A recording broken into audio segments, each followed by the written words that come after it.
So we are ready.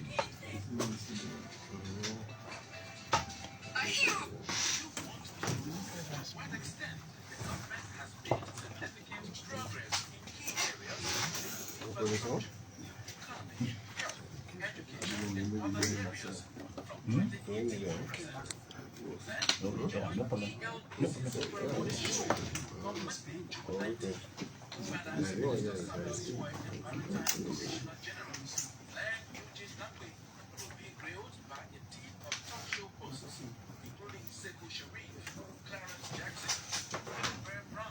Journalists.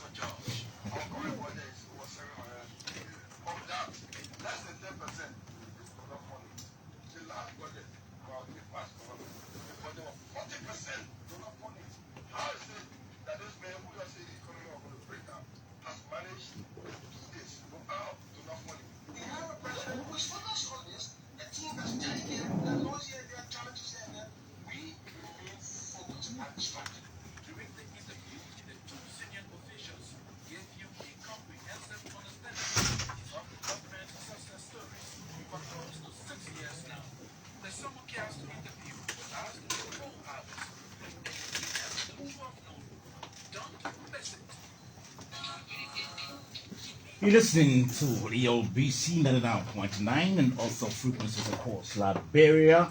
And of course, we have our guests already seated in the studio and the panelists as well. They are all seated in the studio.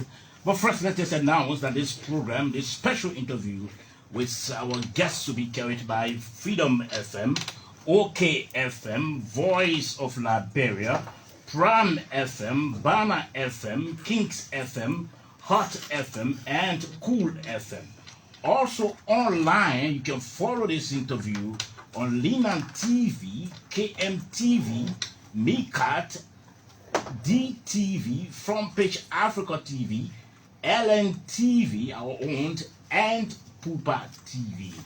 Besides, if you maybe part of rural Liberia, you can also follow on Voice of Grandcess 94.9 FM, Backleyville, Brown Crew County, Radio Bommy 98.9, Bommy County, Radio Piso 93.2, Ground Cape County, Echo Radio 89.5, Riverside County, Voice of Gompa 96.5, Ganta Nimba County, Smile FM 98.6, Grand Ajida County, Radio Senwa 97.9, Sani Kwale Nimba County, Super Bongis 102.5, Bon County, Voice of Sano 88.3, Sano County, Radio Belzon 107.3, Buchanan Grand Bassa County,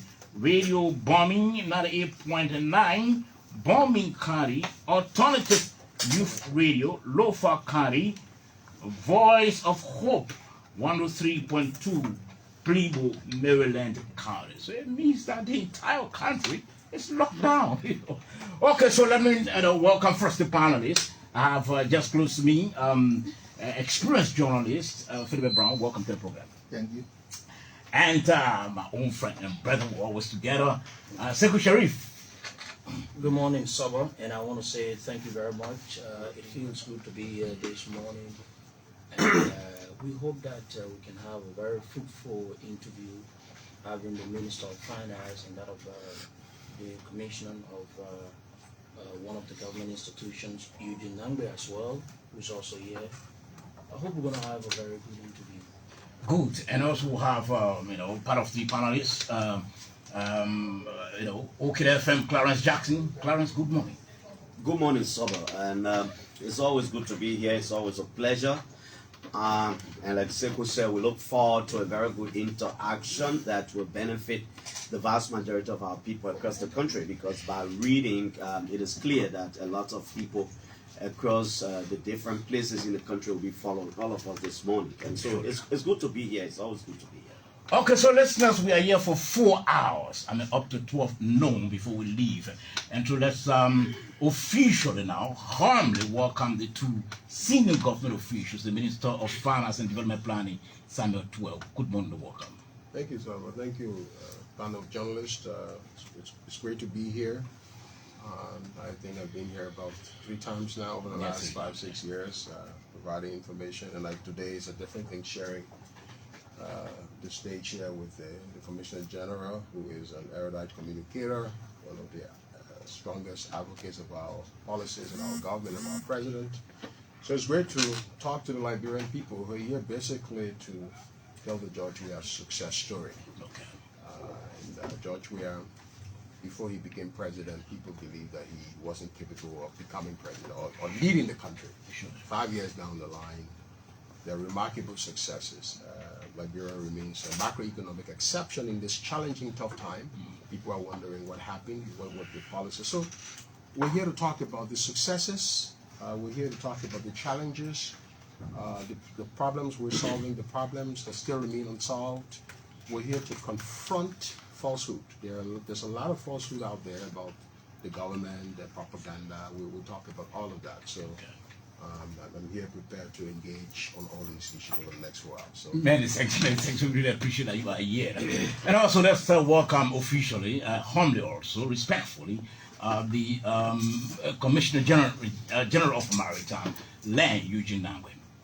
Chief. Thanks a lot for this opportunity once again to speak to the Liberian people through the various media platforms that have been provided.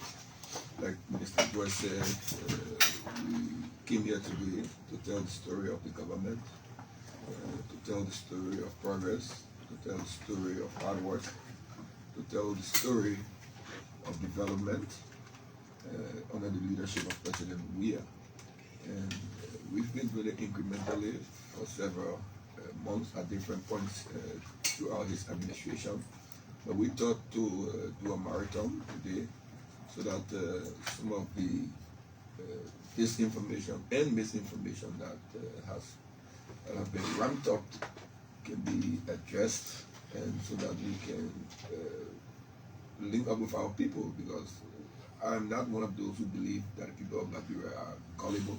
I think the people of Liberia are smart. They can discern truth from falsehood, but for them to make such a discernment, there has to be information available. So today we'll just recap all of the positive things that Mr. President has been doing. Like Mr. said again, there are still challenges that we are confronting. We'll speak about those also. But it's a pleasure to share the stage, not just with the minister, but also with top-notch journalists and talk show hosts, so that we can together discuss Liberia's success story, because the success story of the president is also the success story of the country. Okay. Many thanks, Commissioner General Lenn, Eugene Nagbe. So Commissioner, I think I should use the opportunity to clarify. Okay. There's someone now who's the Commissioner General. Okay, it's Commissioner General. It's just one commissioner. Okay, so let's get the ball rolling, and of course, begin with the Minister of Finance and Development Planning. Basically, we'll be looking at some key sectors. You took over, when I'm saying you, I'm making reference to the government, took over in 2018. We want to know, Mr. Minister, first, what is the economy, the status of the economy that we inherited as a government, as a people, when you took over in 2018? Because we want to give our people a fair understanding and an appreciation of where we come from, what we've done, and where we are now. I think that's a fair place to begin, because in January 2018, the president took the oath of office after running a vigorous campaign against the other political opponents to govern the country. He inherited a given stock. Economists and pundits had perceptions about the country situation. There were certain narratives about Liberia before. We ourselves, in writing the PAPD, held certain things constant, meaning we had certain beliefs about macroeconomic foundation. Assumptions were made about those things in the PAPD. So when a new president takes office, he has to stand on what he received. The president, for example, inherited 2 million people living in extreme poverty. That's one inheritance. So when George Weah took the oath of office, there were 2 million Liberians in extreme poverty. World Bank, this is not Samuel Tweah. I will refer all of you to the latest World Bank report on investing in human capital. If I have the time, I'll show you that here so you can contact that. Page 20 has a graph that shows from 2014 to 2022 the profile of poverty. We talked a lot about that here. So 2 million Liberians were poor, extremely poor by international standards.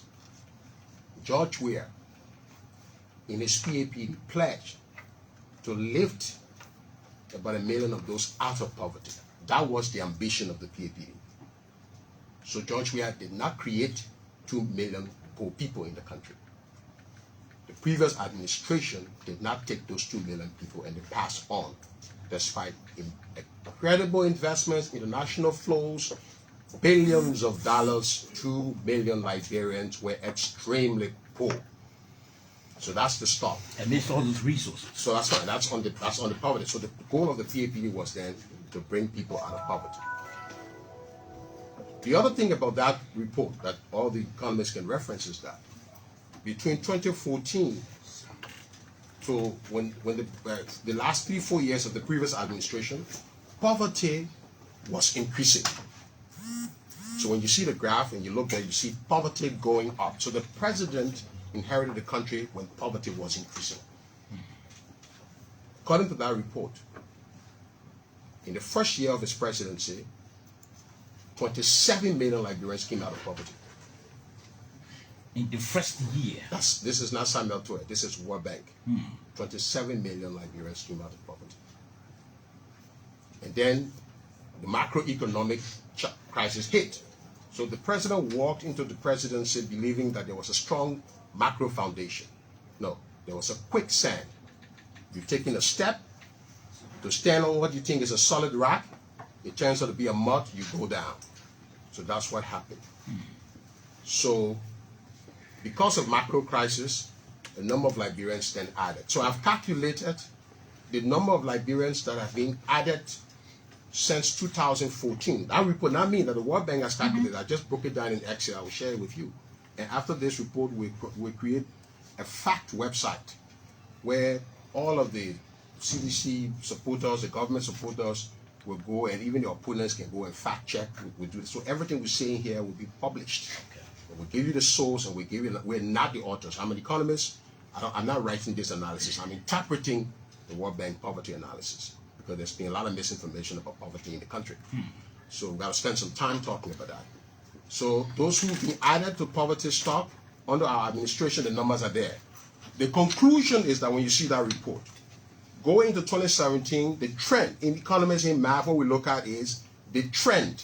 If something is going up, we say it's good. Even if the level is low, we say we hope it will continue to go up.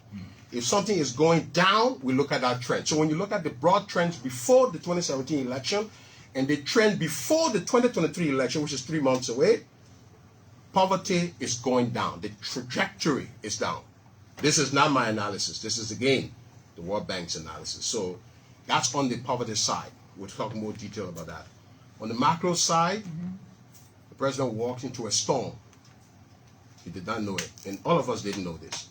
There was a macroeconomic collapse here that took inflation to 30%.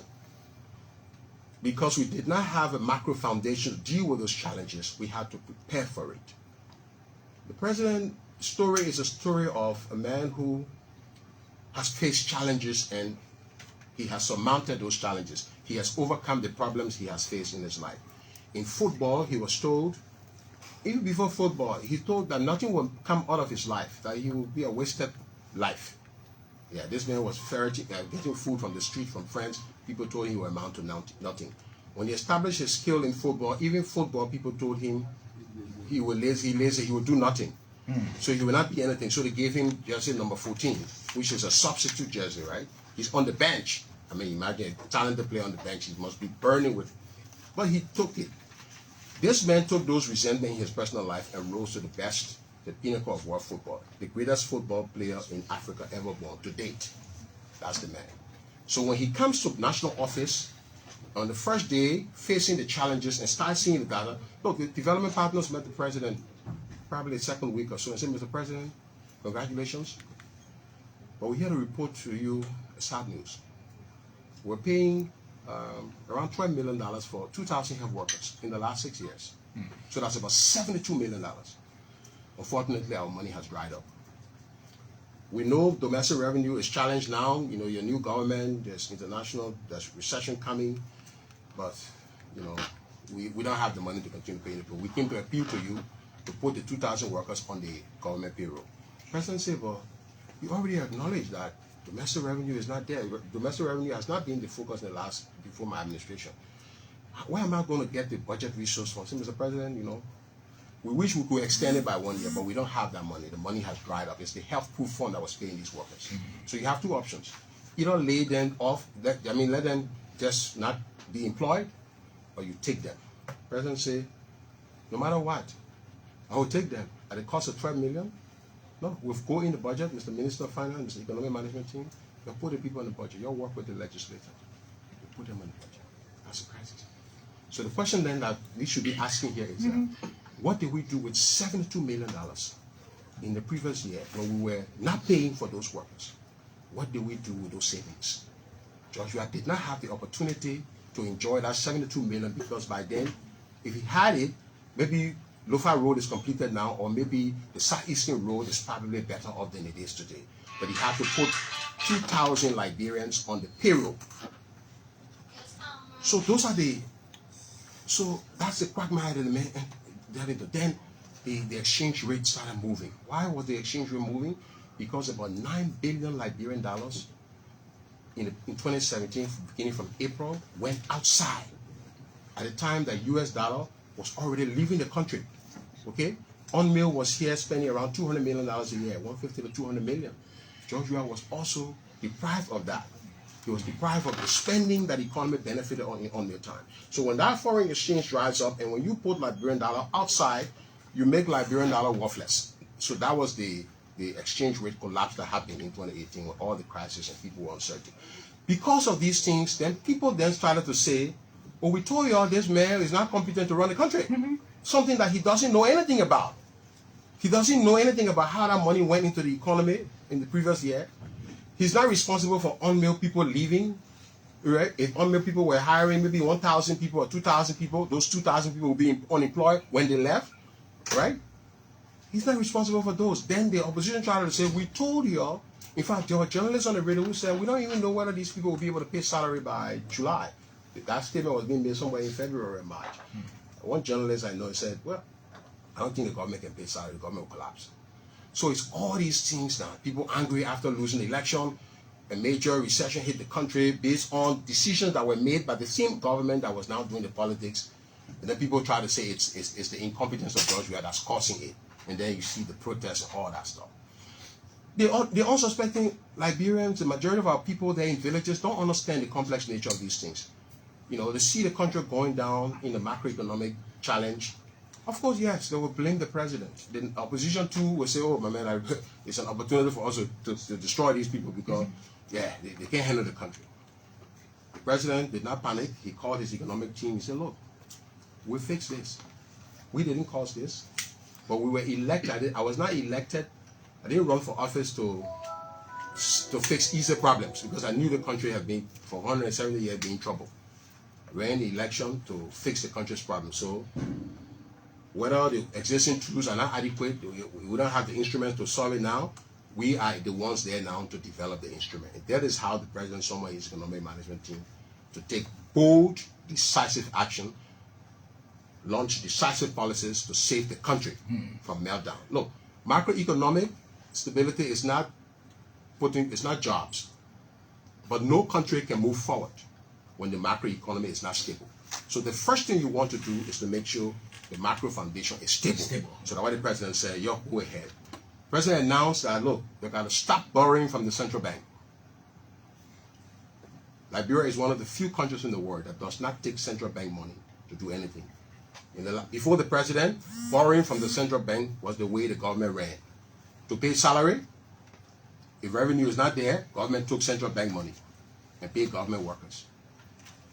When the money to pay the central bank back is not there, that added to the debt. The next month, if revenue not there, government took money from the central bank. That's how reserve came down. So all of that was happening. It was happening even under the whole IMF program. I challenged the IMF mission chief when I became minister. I said, all these things happened before. Why is it that under George we have to get perfection? Why is it that under this man everything has to be perfect? When the things that were happening, you know what the woman told me? She said, my man, you're the new minister of finance. I'm the new mission chief. Two are all new. Let's go forward and fix it. Don't look backward. You're there now. Fix it. I don't know answer for things that I'm not responsible for. So whether that program was not strong, this program, all these things, you got to correct it. That's why the president elected. I say I accept it. So we got down on the president leadership and we fixed. Took a lot of tough decisions that were not easy to take. We took those tough decisions. There was a time where we missed a $20 million budget support because that was started our salary crisis. When you miss $20 million, the wage bill was around $30 million, $35 million at the time. You missed $20 million into service. So we say, look, this thing is not going to work. How the president said, I said, look, I will launch the pro cut. Nobody can make more than the minister. Nobody in the government can make more than the minister. So there were people who were making 18,000, 15,000. I won't call her name. A former government official never forgave me because she was making $15,000. And she said, you boy, you brought me down to $6. Not just $6. Yes, come on. I said, if I have my own way, I will keep it. I myself was a consultant in that government. I was making $7,000 as a consultant, Minister of Finance. I'm making less money as Minister of Finance than I made as a consultant in the previous government. So that was the business then. This is the business now. We have to save the country. We have to save the government. We have to protect the majority of our people. It's better to get something than to pretend that you're getting this thing, you can't get it at all. So that was the logic of how we entered into harmonization and fix it. What it did was that one driver making $300, another driver was supposed to make $300 elsewhere. But before that, a driver was making $300, another driver was making $1,500. There was no rule on how government money was paid. Medical doctors, the president summoned them. They came to see the president. Medical doctors were making $700 United States dollars in this country. The president asked them and said, you the medical doctors, I'm aware that a driver right now in this administration, that was before all of it, in the previous administration, some drivers are making $1,000, $1,500. A driver who is driving a patient to the hospital is making more money than the doctor who was going to operate on that patient. The president said, it will not happen under my watch.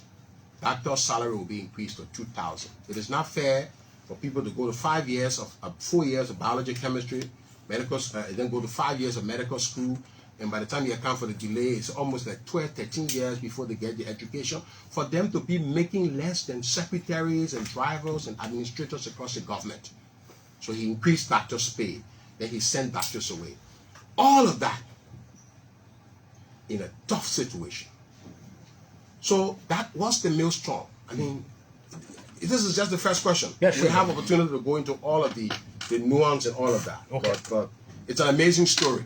When you look at where he came from and where we are today, you have to. So we'll talk about some of the measures that he took. Mr. Minister, I want you to recap. Yeah. The amount of person that was taken out of prophecy. Okay, you kept saying 27 billion. Okay, so 27,000. Yes. Okay, I just wanted to. You said. He said. The population of the country, the population of the country is 5 million. How 27 million people come out of poverty? That's why I just wanted to make sure that you correct it now. No problem. But to even go on that kind of thing, it means you're not even honest. Yeah. So that's the kind of thing you want to distract the public. Look, the graph is here. I will show you later on. The World Bank office is here. When you look at this graph, the only time negative, the graph terms negative is between 2018. And So I would just like you to take 2 minutes just to recap that because it's a very serious thing. No, I got it right before me here. So, let be clear. Yeah, In 2014, there were 1.7 million people in poverty. In 2014. In 2015, that number increased to 1.7 million Liberians. In 2016, that number increased to 1.9 million Liberians in poverty. In 2017, that number increased to 2 million people. So George Weah, by the end of that, inherited that. In 2 million people, yes. In 2018, between 2018 and 2017, George Weah took 24,000 people out of poverty. Looking at it now, yeah, 24,000. You can't be too exact on this, but I'm looking at it now, 24,000 people out of poverty. Then the macro shock added 171,000 people under the poverty line. So you're counting for George Weah, you have to stand on what Joseph Barker gave him, and then what he then added because of it. Because anything happening under the president, bad thing, the president will take the blame. Yeah. Any good thing happening under the president will take the credit. So we are fair enough to say, because of the macro challenge, that's the number we see in poverty. Then COVID-19 hit. 97 million people across the world went into poverty because of COVID-19. World Bank, this is not Samuel Tweah. United Nations Economic Commission of Africa, UNECA report says, of that 97 million people that went into poverty, 55 million of them came from Africa, meaning sub-Saharan Africa. So Africa shared at 55 million of the 97 million people. So it's almost like 50-50, right? But it is bigger for Africa because just one continent alone, half of the people that suffer from COVID and poverty are from our continent. So when you do that, the economy will say, okay, what is Liberia's share? So I calculated Liberia's share of that 55 million. So you can look at Liberia's population proportion relative to the 1.4 billion people on the African continent, then you take the share on that 55 million. That share is around 204,000 Liberians. When I compare that 204,000 Liberians to the 248,000 Liberians that got in poverty between 2019, 2020, 2021, that's the COVID poverty. So COVID derailed the PAPD, like all around the world. Ghana, Nigeria, everybody suffered the poverty. So these are the numbers. Then you got into the 2021. How many persons added into poverty? So you move from 248 people adding to only 48 people getting into poverty. So the downward trend is beginning now under George Weah. You mean 1,000?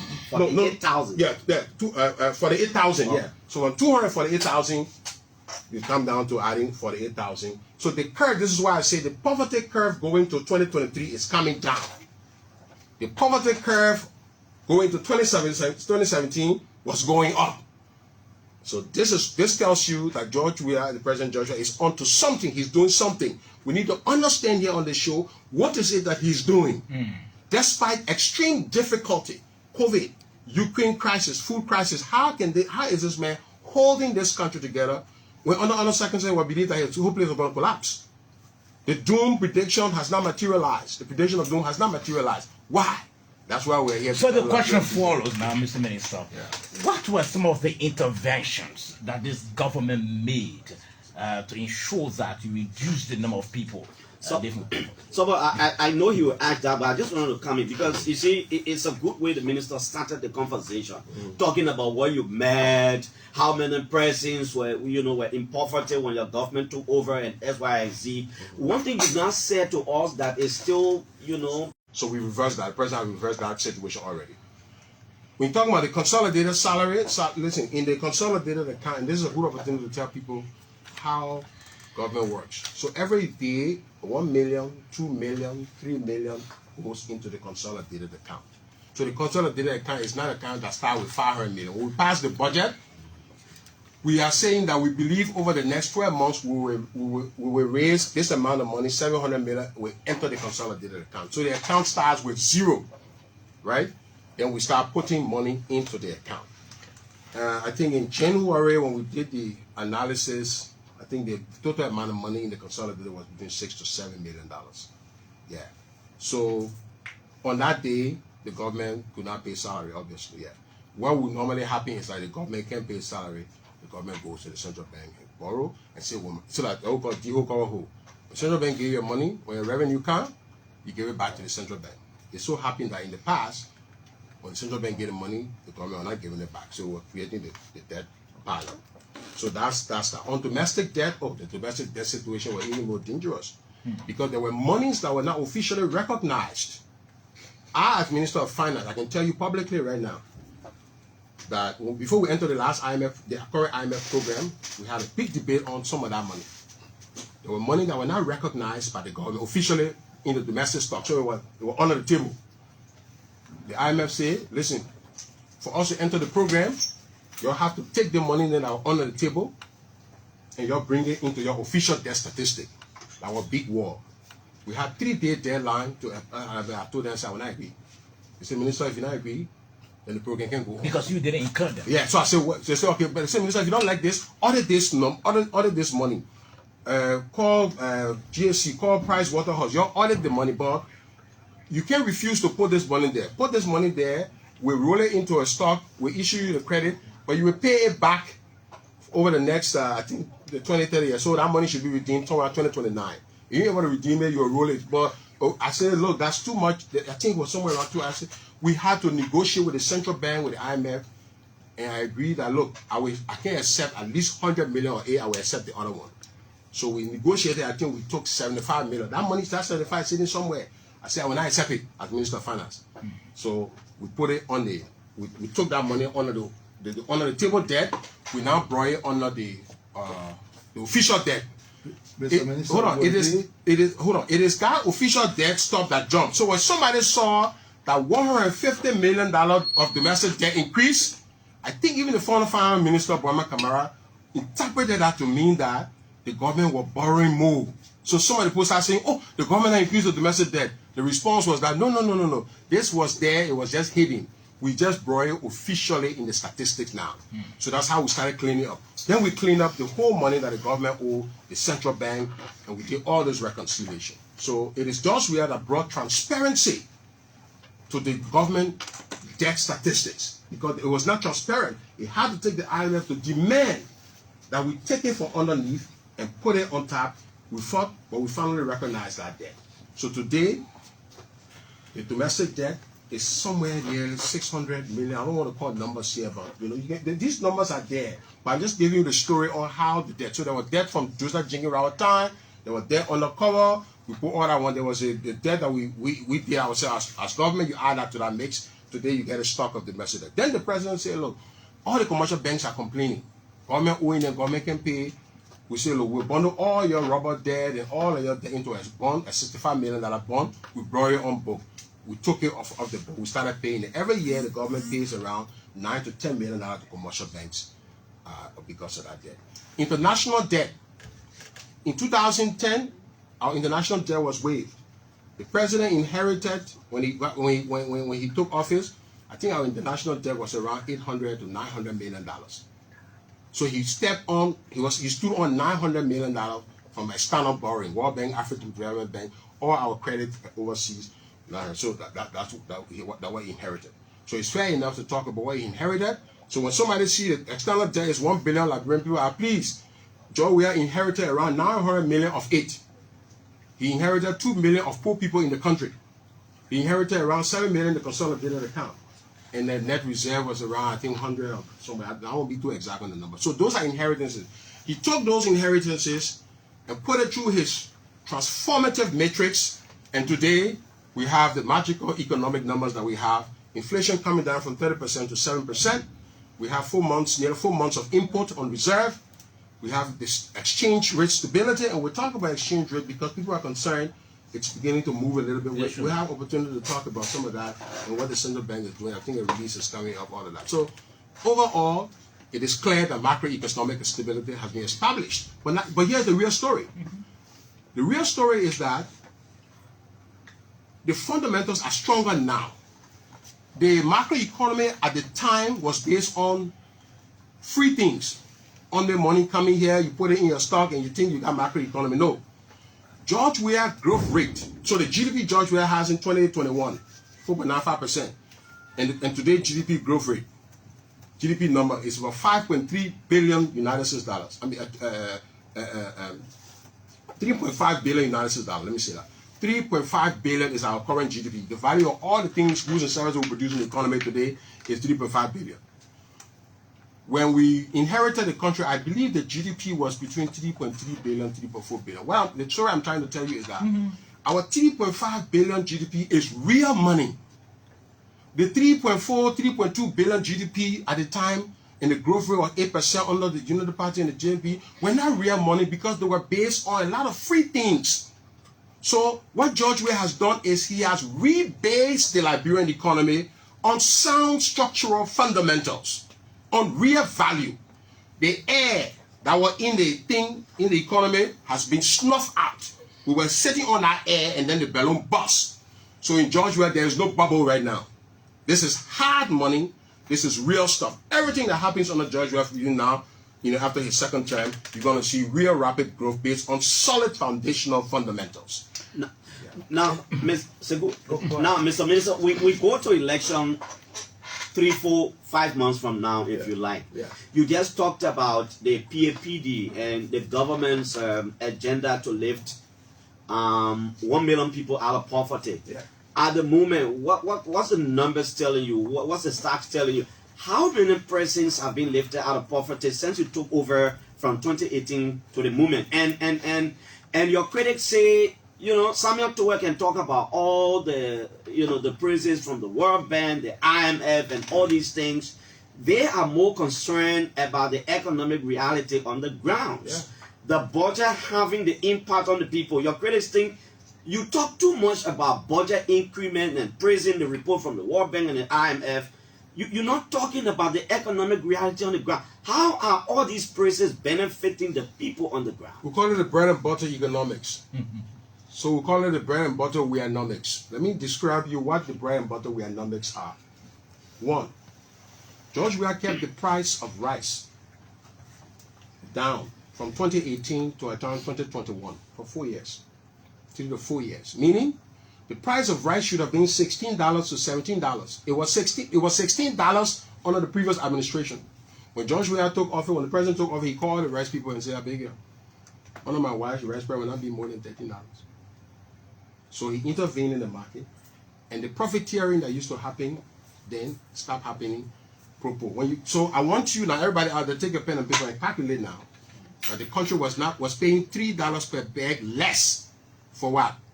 For 3-4 years. Now let somebody tell me that is not bread and butter. What is more bread and butter than when the price of rice is suppressed for the benefit of the poor Liberian people? So tell my critics, the man say the price of rice was kept down below market price. Were you subsidizing And we're not subsidizing it. That's the other magic there. The subsidy started after COVID-19 and after Ukraine war. That when the subsidy started. So for 3 years, the business people cry and say, we are managing here. Then when COVID came, they say, Mr. President, we aren't with it anymore. We beg you. We don't even have the money to import the rice. That's how other rice. But you heard no noise from 2018 to what? And many Liberian people, they didn't even realize this. They didn't even know this, it's one thing when you suffer something and then somebody bring it down, you see that benefit. Another thing when you start with 13 and you think that it gets started, So that benefit was not realized, but now people are understanding it. All right, so that's one area. Let's go to access to electricity. The cost of current in this country was 35 cents per kilowatt hour under Joseph Barker and the Unity Party. The cost of electricity is now 20 to 21 cents per kilowatt hour. President Weah has reduced the cost of electricity for business people by around 42%. It gets better. For the poor people, they're paying around $17, $18, $14 to $17, $8. So he by more than 100%, he brought it down. Where poor people are paying 35 cents per kilowatt hour, they're now paying 16, 17 cents per kilowatt hour. What is better than what is a bread and butter issue then? Will people pay less for electricity? Is that not a bread and butter issue for the country? Free tuition. Free college education for Liberians. You know how many students were deprived of higher education before George Weah? The university people told me the number and said, wow, this is wickedness. The enrollment rate after free tuition at the university exploded. The university was alarmed. In 1 year, it was 8,000 more people were enrolled at the university. So what that means, the evidence is that before George Weah, about 8,000 students per year. And at the university I'm talking about all the other community colleges. The University of Liberia did that. We're being deprived of higher education. Why should anybody be deprived of higher education because of the cost of education? Why do our mothers who are selling bitter ball have to find tuition money for their children to go to college, to UL? Why? Joshua took that pressure off the mothers who are selling under the rain. In addition to building markets for them, he built markets for them structurally and put them under roof. So the rain was no longer beating there. Then he said, the money you're using to send students to foreign education, you will not pay it. So you telling me, say, that money that the market woman not paying again, that not benefit to her, you discounting it in the economy. So tell my critics that these are the things. Then George, we are John on. When we come to the road story here, because when I thought that one, We'll talk about that. when I thought that one, that the headline, that the bombshell there, let's leave that one here. Let me flip the table a bit. Commissioner Nagbe, I remember during the interim government, Maritime funds ran the whole interim government because that was the most permanent fund coming into the country. Now I want to know what percentage of the national budget right now is Maritime providing, and how much and the percentage? Thank you. The economist here in this room is Mr. Tweah. You asked me a very direct question. Okay. Last year we contributed about. So why is it that the president was focused on that? When we went to Grand Crew, he was confronted. Why didn't this road start from Sastan, where you're from? Why Ganta? The president said, because that's how our country operates. That's the main corridor, the main economic corridor. So if I start a road from Sastan, that ends in the sea, there will be less Liberians benefiting than if I start from Ganta. He's been confronted by the people of the southeast. Why didn't the road start from, if it is Zweju to Ganta, why didn't it start from Zweju? Mobilization will be more difficult. So this road that is almost encyclopedia now was started by the president because he had a vision to connect our counties. Then the same station they came up to another road, I don't know, coincidentally, and said that ArcelorMittal gave a gift to the Liberian people. That is the road from Kanda now to Yekepa. How is it a gift? One of the first meetings the president had when he took over in his office was with the leadership of ArcelorMittal. Under the MDA, the MDA is the agreement they signed that allowed them to dig the mine. The agreement says that one of your responsibilities is to fix the road. They signed the MDA like 10 years before George Weah became president. Why wasn't the road fixed 10 years ago? Because that was the agreement.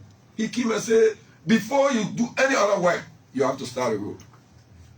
When they were delaying, the government fronted $10 million to the Senegalese company, because I remember again in Dakar with him, he told me, Mr. Tweah, pay the road, Mittal will pay our money back, don't worry, let people start. So it is the actions of Mr. President that's causing this. I just wanted to clear these two things out of the way, because it's a big issue now in Nimba about how these roads were being done. Okay. How long has Mittal been in Nimba? Why didn't the road start until he became president?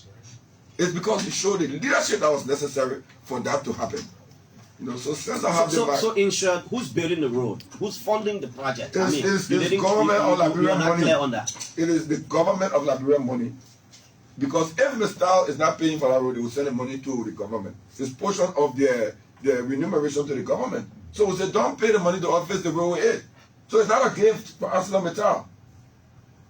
It is the Liberian people money that is paving the road. I want to make that very clear. Okay. And it is happening because, so every year, Mittal used to pay that same money, but they pay on that business railway. They were using it for other things. This is a privileged opportunity for him to make more clear. I just want also to have this interview in a way. Let's look at the economy after that. Say Eugene is talking about the road. We're talking economists. Yeah, let's keep. It's important, simple that we keep on the road, because, like you said, you were listening this morning, and these clarities are important, because the other side of the Ganta to Yekepa road story is that in 2013, for example, when Mr. Mittal came to Liberia, President Salif engaged him and said it was important to get our road fixed. And then there was a $40 million agreement. And then out of that, the government should have paid 12 to 15 million of that money. And ArcelorMittal has been paying her share of the money. And the project, I was in Sanikole in fact on Saturday. The road has reached Sanikole. Yes. You know, I was in Sanikole. I drove on that road. The road has reached Sanikole. Listen. And that because the government, and maybe the Minister of Finance can come in, because the government has not been able to pay a share of the 12 to 15 million, the road is slowing a little bit. And so you are now negotiating with ArcelorMittal to say, wait a minute, look, you got to fix the road from Sanikole to Yekepa for us. You got to help us. So, groundbreaking in 2013 Eugene, 1 minute. The minister got right to negotiate. Mr. Commissioner, with any 1 minute. company 1 minute. To do what is Groundbreaking for the road in 2013. Voices President, we are talking to them to build a road. I mean, what is what? Who's saying the truth? No, but you can have two truths. Mm-hmm. I'm not saying no ground was broken for that road in 2013. Mm-hmm. And I'm not saying, I said the discussions are in the MDA. It wasn't President Weah who signed the MDA. So it's in the MDA as part of their responsibilities. Okay, you said 2013. From 2013 to 2023, that's 10 years. So are you telling me that it took 10 years to fix the road? No. So though ground was broken in 2013, though there was an agreement, it did not happen until Mr. Weah came and insisted that you have to do this road or you're not going to mine. He said it openly in Nimba, in Ganta, in the presence of the citizens. And that is what pushed them. And then the government front-loaded some of the money. I remember very clearly, Minister Tweah will have the details.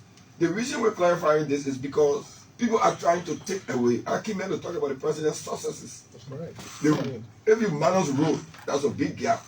So we're not allow anybody to minus that aspect of what he has done and why he's doing it. So there's a small town after Ganda called Tonglewe. I used to walk from Ganda to Tonglewe a lot. And if I could walk there, you should know it's not a far distance. But you know what used to happen? When the people from Tonglewe to Flompa, that whole belt, they produce a lot oranges, plantain, bitter balls. Just because of the road condition, sometimes the people stockpile of fruits and vegetables get spoiled because they couldn't bring it to town. No road, no car, just want to go there because of the horrible conditions of the road. Today, it's so easy that they can even use wheelbarrow to take their goods to Kanta and put it on the car. That's the direct impact. Somebody asked it, that road will eat. You can eat road. You can eat road because road allows passage for our farmers. That's right. Access to market for our farmers. So yes, you can eat road. And when I go to, the last time I was in Lima, I stopped at Tonglewe because the people used to, during the war, they were very nice to some of us, the hostels, so we still have friends there. And they say, this road is the best thing that has happened to us. Tell the big man, thank you. All the way to Frompa. Somebody was in Frompa and saying that the president has done that. He's standing on the same road that Councilor Gonglo, the same road that he condemned, like President Justice. He used the road to go to Frompa. He got to Frompa and said, oh, the man is doing nothing. But the road that carried you there that was not paved, that you would not, the car he got, if that road was not paved, he couldn't even reach up to Tonglewe before Frompa. But he was standing on the same very road on the street and saying the man hasn't done anything until somebody reminded him and said, well, that road is standing up, that the man feels it. So we can't take away the practical impact of what the president has done. But since I jumped into that clarification, I just wanted to say a few things to add to what Mr. Tweah has said. One of the things the president did when he took over, he had a meeting with the head of the UN and tried to convince him with the current Secretary General of the UN, who we have known for a lot. Said, don't let Omel go. Give another year. Because he has just taken over. The next month, Omel was about to leave. He said, not just for security, but for the economy. He made the case to the UN Secretary General. He made a case to President Macron. He made a case to at the time, Africa's representative to the UN Security Council, the president of Kenya, to say, now keep Omel here for at least another year. We spent a whole month on that. Didn't materialize. He said, look, we have to take care of our security and we have to take care of our economy. We can't keep begging these people. He attended the program, Omel left. One of the first things that happened right after that 150 million to 200 million being extracted from your economic profile. It's a big gap. How was that gap filled? That's the story that has to be told.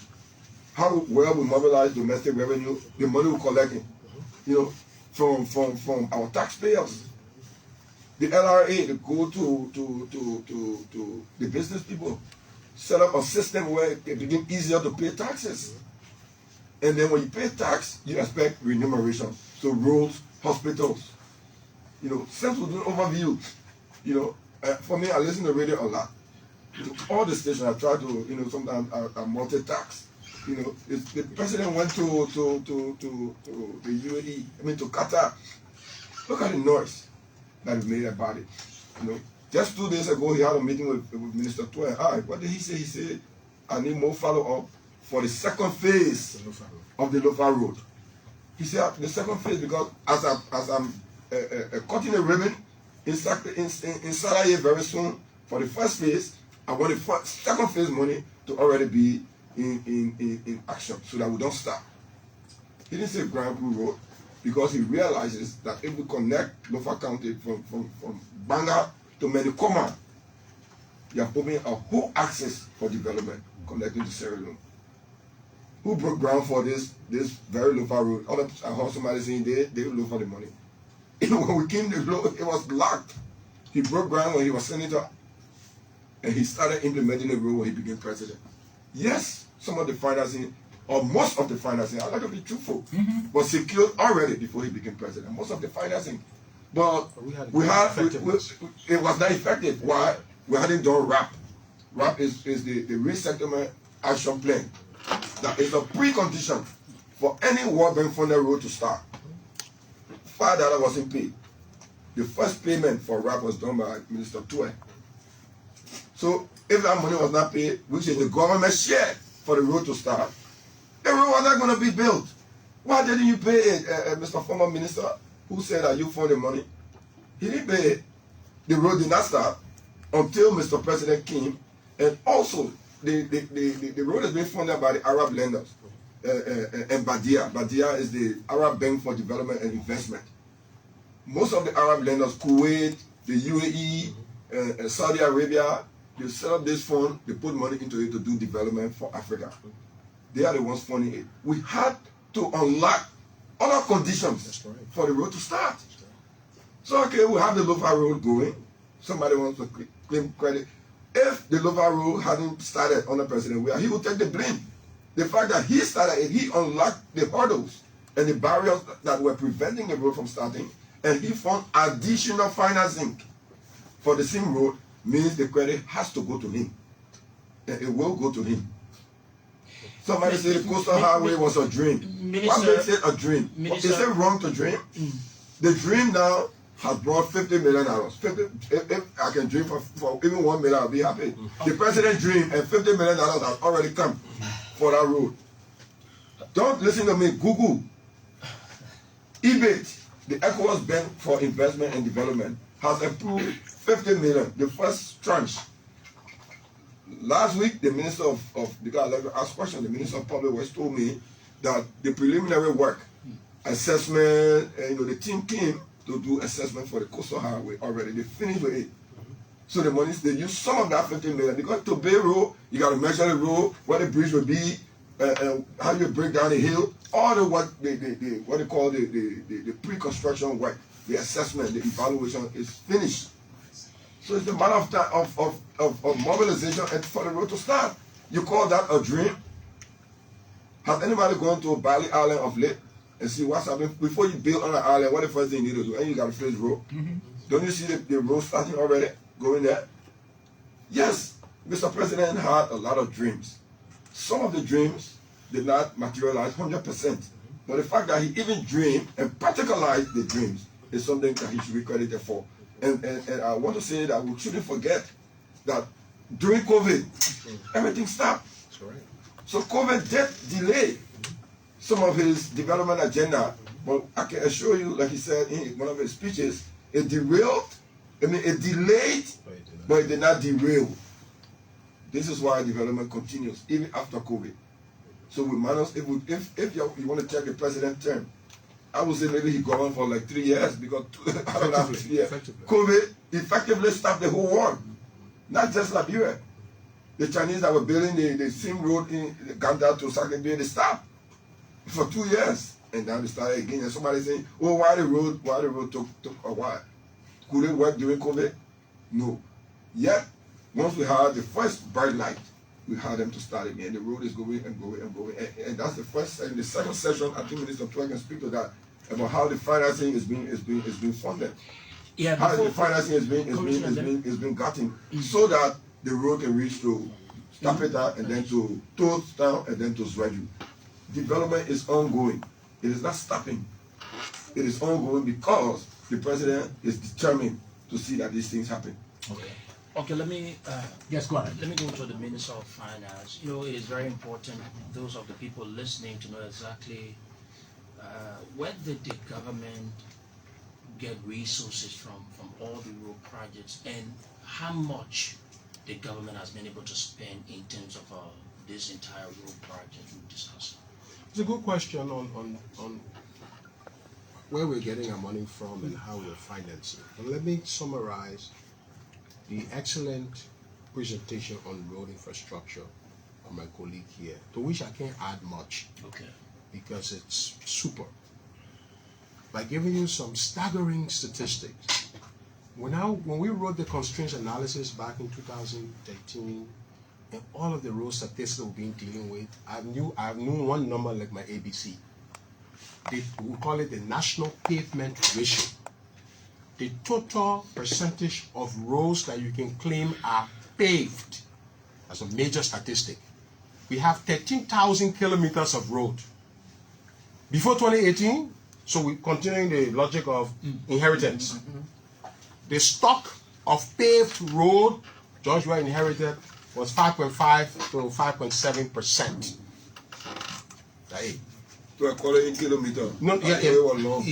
So in kilometer, before him, there was 745 kilometers of road paved.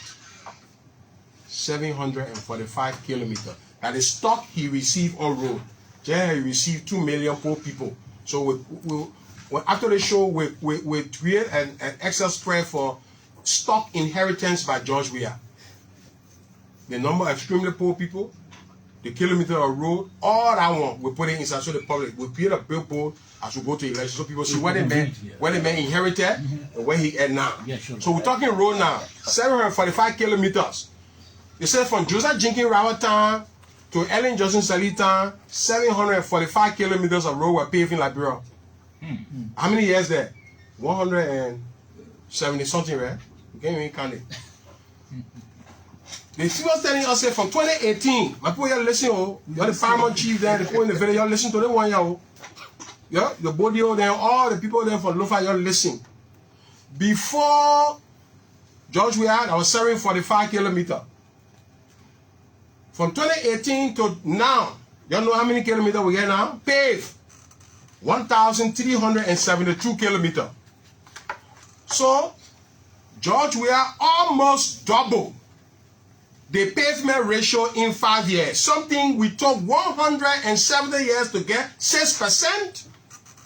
The president, when they said they won't move from office, they have 170 years to get us 6%, 745.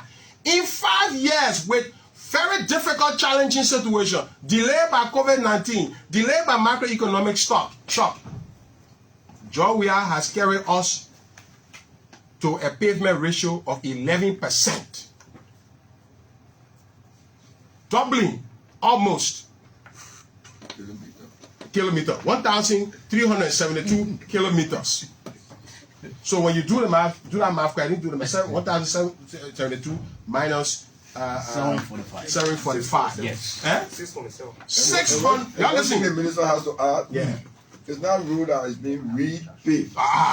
Yeah, brother. The hell on the Our dusty road that we pave it with quota now.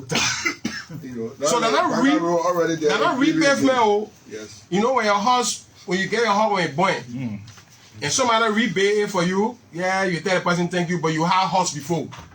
So they get baited by the way you had to restore it. If you never have horse and somebody bait it, you'll be even more grateful because you never even have horse. So there was no black quota to the place. John Weah is the pavement president, not the repavement president. Y'all get it clear, Liberian people? So they made either 621 kilometers, 627 kilometers in the whole 170 years that hammer road we had in the country. In 5 years, what we were not able to do for 170 years, what we did for 170 years, in 5 years he did it. Then the people say, you must move him from power. You must rescue the country. You just want to rescue the country from the man who's doing something in 5 years. So when the president said, at this rate, if the president is continuing at 12 years, let me tell you now, at the rate where you do something in 5 years, you do the thing where people do 170 years, you do in 5 years. If you keep that man there for 12 years, when the man leaving office, you don't know what Liberians will be saying now? Whether that road, whether that electricity, whether that macroeconomic, whether that anything. Because the man is working fast. Okay? The man is working fast. He has a lot of disagreement with the UP candidate, right? But let me tell you one of the areas he agreed with the man on, the former VP Joseph Barker. The president agrees with him that there were a lot of squandered opportunities. So this is a clear evidence of it. He and the president, they are unanimously agreed on that point. Yeah, the two of them agreed. Yes, we agreed that the 12 years in which the car was parked, like the woman said he was parked for 12 years, so in opportunity was squandered. That's fine. He agreed on that one. So since you squandered your opportunity, for me, I joined a football player, and I know how to miss goal. I don't squander. I don't get too much squander opportunity. I have begin work back. Me, I don't squander. I can take the challenge and turn it around. That's how he got us to the road place. But it gets better. I thought you were talking in Nima County. Feeder Road. What we're talking about, the primary road level. Now we go to Feeder Road. The road that the farmers need to use first before they connect to the main road, the Ganta Harper Road. Farm to Market Road. Farm to Market Road. Sure. All those roads there. Between 2018 to now, the mayor has done, just in Nimba and a few other areas, I just talking Nimba here, 394 kilometers. That's it. Feeder road program. Pavement upgraded road. Upgraded road. Now okay. Pavement. Okay. But it was not there. So I agree. So that laterite road. Yeah. These are the road that people using to bring the market. 394 kilometers. Just like you're riding from the Lenn road is from Monrovia, pass by Ganta and going out in front. When you stretch all around Lima that road. So these are food growing belts of the country. So IFA, the World Bank, the Swedish agents, a lot of these roads are by the Swedish development agency, SIDA. They'll tell the people of Sweden government, thank you. Under the president will work a bilateral relationship. IFA loan. IFA can give a grant and give a loan. Let me tell you something. A lot of the support World Bank loan and grant. So when we sign World Bank something, some of it are loan. We are paying for it. I just wrote a check of around 2.5 million, 2 million to the bank. Already every week, every month, we paying back this debt that we get about $1 billion external debt. We got to pay interest and principal on it every month. So when we sign these things, there's a grant portion, but there's also a loan portion. Yeah. Mr. Minister, let me just come in there. Saying we're still in Nima. You know, when Commissioner Nagbe was talking, he said Google, and so I took very good opportunity of his quest for Google, and I have Google. And I think we still need some clarity on the Ganta Yekepa Road. I respectfully beg the both of you. Yeah, and I have Googled, and this is what I found, like I said. So Liberia signed US $40 million MOU with Maritime in 2013. Now, listen right here. It says the total value of the project has been estimated to be $40 million, which will be provided by Maritime Liberia. So how is Eugene saying that our money? But listen now, when you sign MOU, read the whole MOU. Monies that Metal will have otherwise spent under the MGA. That's right. We say take them one and fix the road with it. It's not a gift. They are business. So if they were supposed to pay 100 million in taxes, we say pay 60 and use the 40 for the road, and the government will pay a portion. Your own Google, you did 2013. So by 2014, the road was all being paid, right? So or 2015, why we're not or 2016. On 2017. That's your question. Why was this road not done until George Weah came to power? Is it because the car was parked?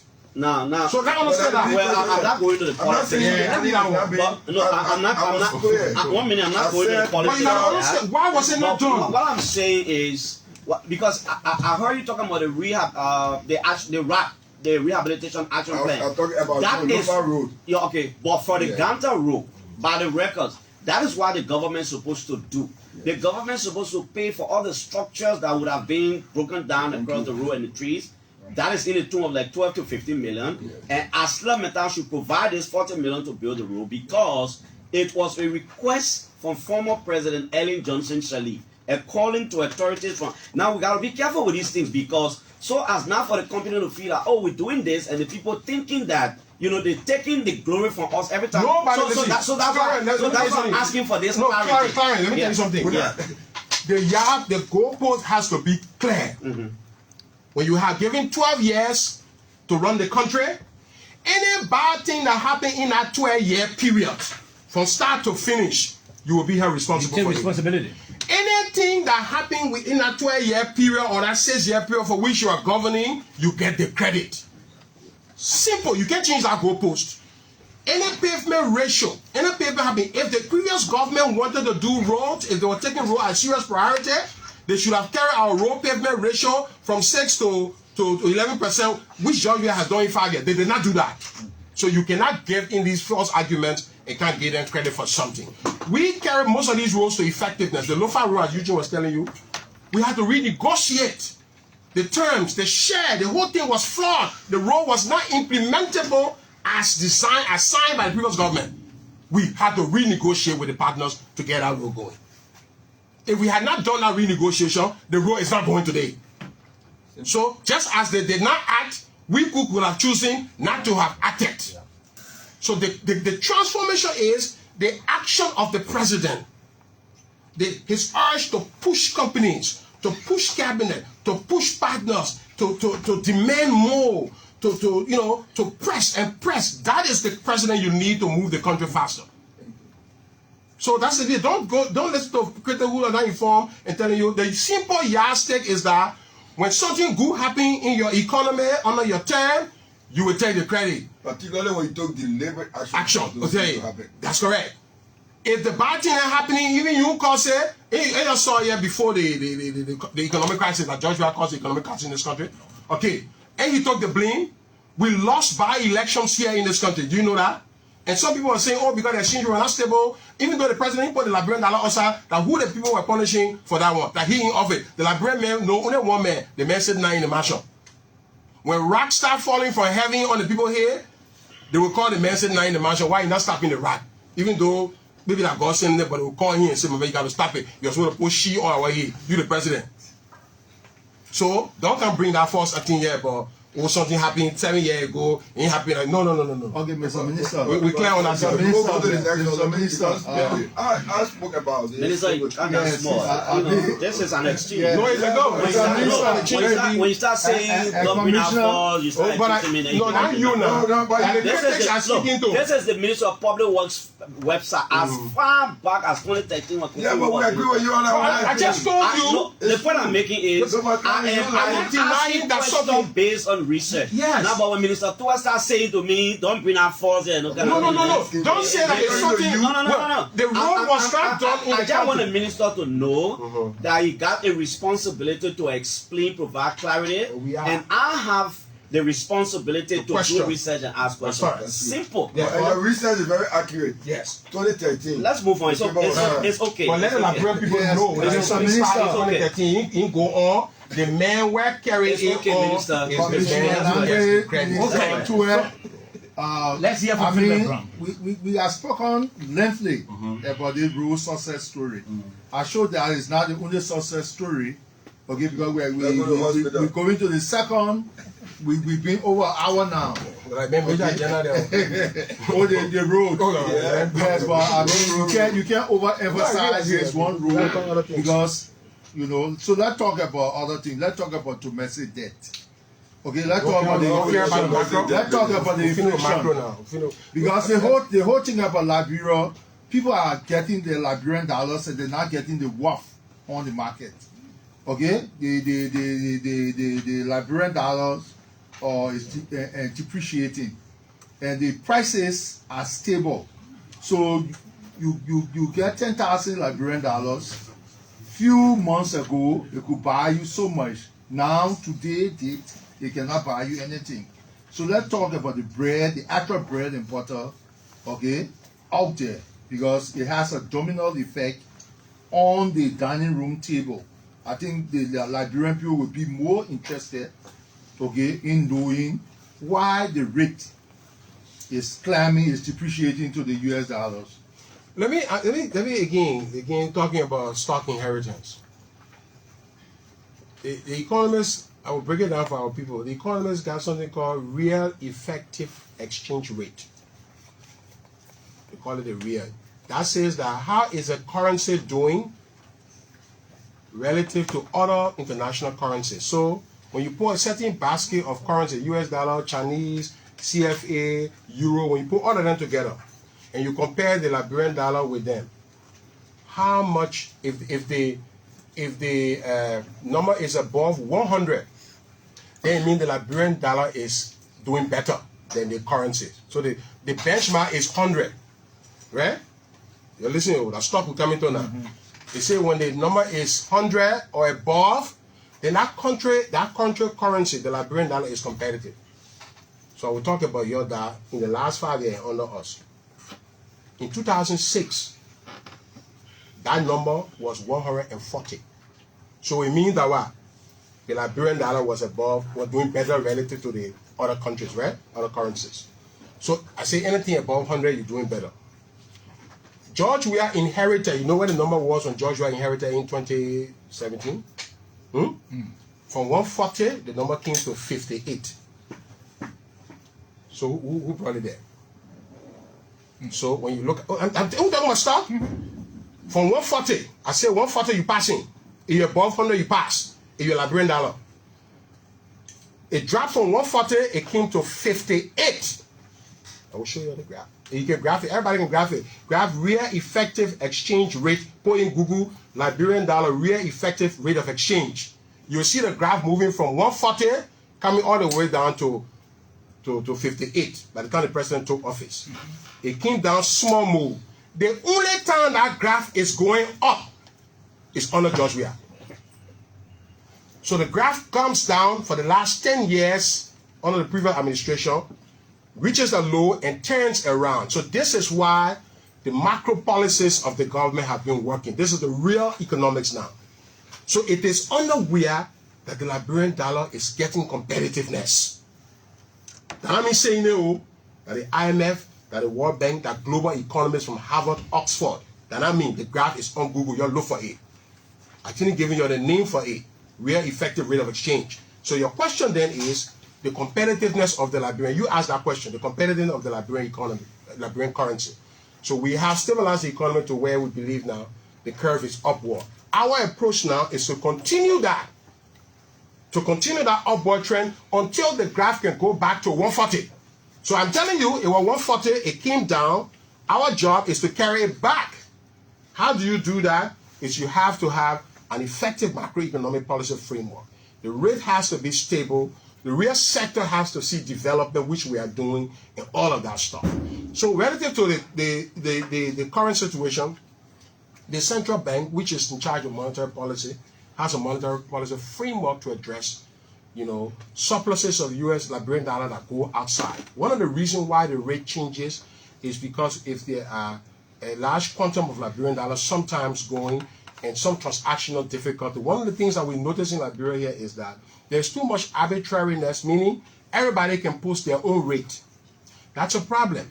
The government is addressing that. There will be a release coming up from the central bank and the LRA. I don't want to say too much about that, but just that when you go to a store or you go pay your school fee, let me be clear. By the time you enter the house, the rate at which you are exchanging your money should be known. You cannot go over the counter and then somebody tell you a rate. It should never happen. So, market people, everybody, when you go into a store, you're supposed to know the rate. It's supposed to be published. I wish you were going to change. It's not negotiable. You're not supposed to negotiate with a man. Say, okay, somebody in school, for example, school fees. They say $200 US for the school fee. Then you go there, you say, I get Liberian dollar. And the man say, oh no, I will take it at 190. No, it's not supposed to happen. The rate that you're supposed to pay if you want paying Liberian dollar, and you want paying Liberian dollar, you will do a central bank rate plus a small margin, and the central bank will allow the person to carry it up. But it must be known by everybody before that transaction. If the rate is determined during the transaction, it's a failure. And these things can lead to the variation in the rates we are seeing. Again, we are the ones who stabilize this rate. The president is the one who turned the curve from negative to a positive direction. The president is on top of that situation. The government is effectively responding.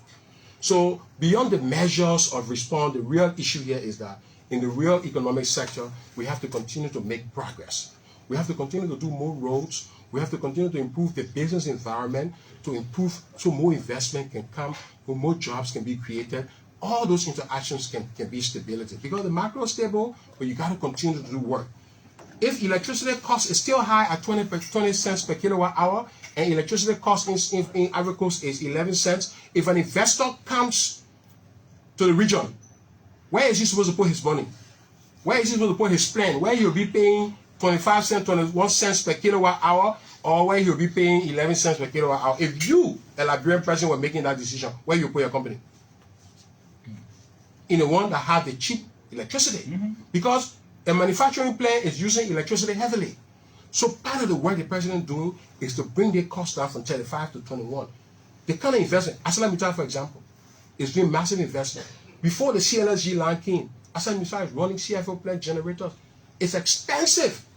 If the cost of electricity comes down because of the CLSG and they are buying 11 cents per kilowatt hour, which we have made possible now, right? The CLSG coming running. Because of that, B Mountain and other people that are spending a lot of money on fuel, they could spend all other money on carrying salary higher. The government can look at it and say, look, you no longer are paying for fuel that you used to be paying for. So since you're now buying electricity for 11 cents or 14 cents on the line, we believe you have now delivered some savings. We believe you need to carry the salary up of your B Mountain workers, your ArcelorMittal workers. That's it. But the president, the minister of finance cannot press them, or the investment commission cannot press them if they are spending that money on expensive fuel. So that's the business. When we say the business environment coming down, changing, that's what we're working on. So electricity is a big reason why investment will locate in the country.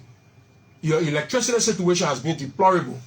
George Weah has given more Liberian electricity than any other president in the history of this country. You thought that one again. He has given more Liberian road. He has given more Liberian access to electricity. He has given more Liberian cheaper power. He has given more Liberian cheap education higher. He has paid the WAS fee for the people. He has kept price down. He has stopped taxes because of petroleum. We are losing around $7 million because he want the price of fuel to stay put. What one man must do now, my people, what one man must do before you say the man, why you can recognize the man one time? Why they be on that? We know you're not scoring your own goal. You know, yeah. But I was saying, but the thing I'm talking here, that facts now, then I'm something I'm making up here about the man like that. I'm giving you all the stuff. We are losing revenue. Right now, as I speak, the IMF is telling me, as Minister of Finance, to work as under the IMF program to raise revenue, to carry that 10 cents back so that people can pay. We say no. We say no. The same way we do with rice. You think we're going to election, we're not doing all the things here? You think people will not know what the Liberian people are doing? The people know. But let me tell you one thing. People are not going to re-elect President Weah because of what we are saying here, using that way myself or the people who go on radio. You know how I know that? That is not about what we communicate here. The Liberian people have figured for themselves that George Weah is a development giant. Let me tell you how I know that. When we had it we're in Turkey, me and my wife likes to be on, see a lot of the polling. She likes online polling. She can follow it all day. She's looking for online polling. So there was an online polling by Spoon. About 7 of 8, she called me and said, you got to come see the polling. The Spoon people went in the market all over the places to interview Liberians about the election. But you know how to ask them a question? They can go and ask the question, say, man, how the market doing? Yeah, the market, you know, yeah, okay, I know, but things hard. Nobody buying for you. The economy hard. But the high economy, the people running here, they coming back for election.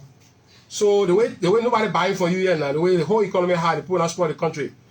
They come in now. So who you vote for now? The man who spoil the country, Joe Joseph Boaka or Alexander Cumming. The man say Joe Oh. Now one my wife called me to watch. She said, "Oh, the way the people asking the question, say, but how can the people ask questions like this, Samuel? The people are already telling the people not to vote for Joe, but the people are still saying to vote for Joe. So the pulling tend to a debate between the poster and the interviewee on the economic rationale. Let me tell you, after saying the interview, the man called the people, he said, "Your man, leave that thing, move forward there. All that thing is making them a problem." So I was convinced then, that it is not what I'm going to say. The Liberian people have figured for themselves that this man was being fought at the time when he was developing the policies and things. They didn't understand him. Now they understand him well. Now Samuel Tweah, now Eugene Nagbe, now Lecture Who Running, now any kind of media group will convince the people to vote for George Weah. They have already been convinced because I saw the evidence and the arguments they are having with posters. They can feel and they can see. Yes, they see the impact. Commissioner Nagbe, for the benefit of parents and people listening to us, can you just tell us the status of the Moses Owen Brown and the other guy? I know they were convicted, but it was rumored that government would have taken an appeal. Where's that situation now? You see, I always like to clarify that the government is not the defendant. So, though we are paying the lawyer and for all of the legal issues we are funding it, in the end is Mr. Brown and Mr. Tar who decided that they wanted to go for an appeal. So the appeal process is ongoing. I just spoke to the lawyer 2 days ago. He's also exploring other avenues, including interacting with the family of the alleged victims. So, as the appeal process is ongoing, we can not intervene as a government. The Minister of Foreign Affairs and I had a meeting with an envoy from the Korean Foreign Ministry, and we informed them that we'll be sending a delegation there to seek a diplomatic means, from a humanitarian standpoint, so that they can be repatriated. But all of that has to be put on hold because there is an ongoing judicial process. So the appeal is ongoing. I think it will soon end, and then the process will end, and then there will be another ruling. After that ruling, then we can continue the engagement diplomatically. So you mean after the appeal process? Yeah, because the appeal is a continuation of the trial. So they can honor their own judicial system, and I think also here in Liberia, once it's in the court, the government cannot go and try to take it out until the case is ended. So I mean, it's like I said, unfortunate, but we'll do our best to ensure that there is a good outcome. Okay, Mr. Minister, let me just ask you this question, Mr. Senator. I know the government inherited some institutions like the GAC, the IAA, the LACC, and you name them.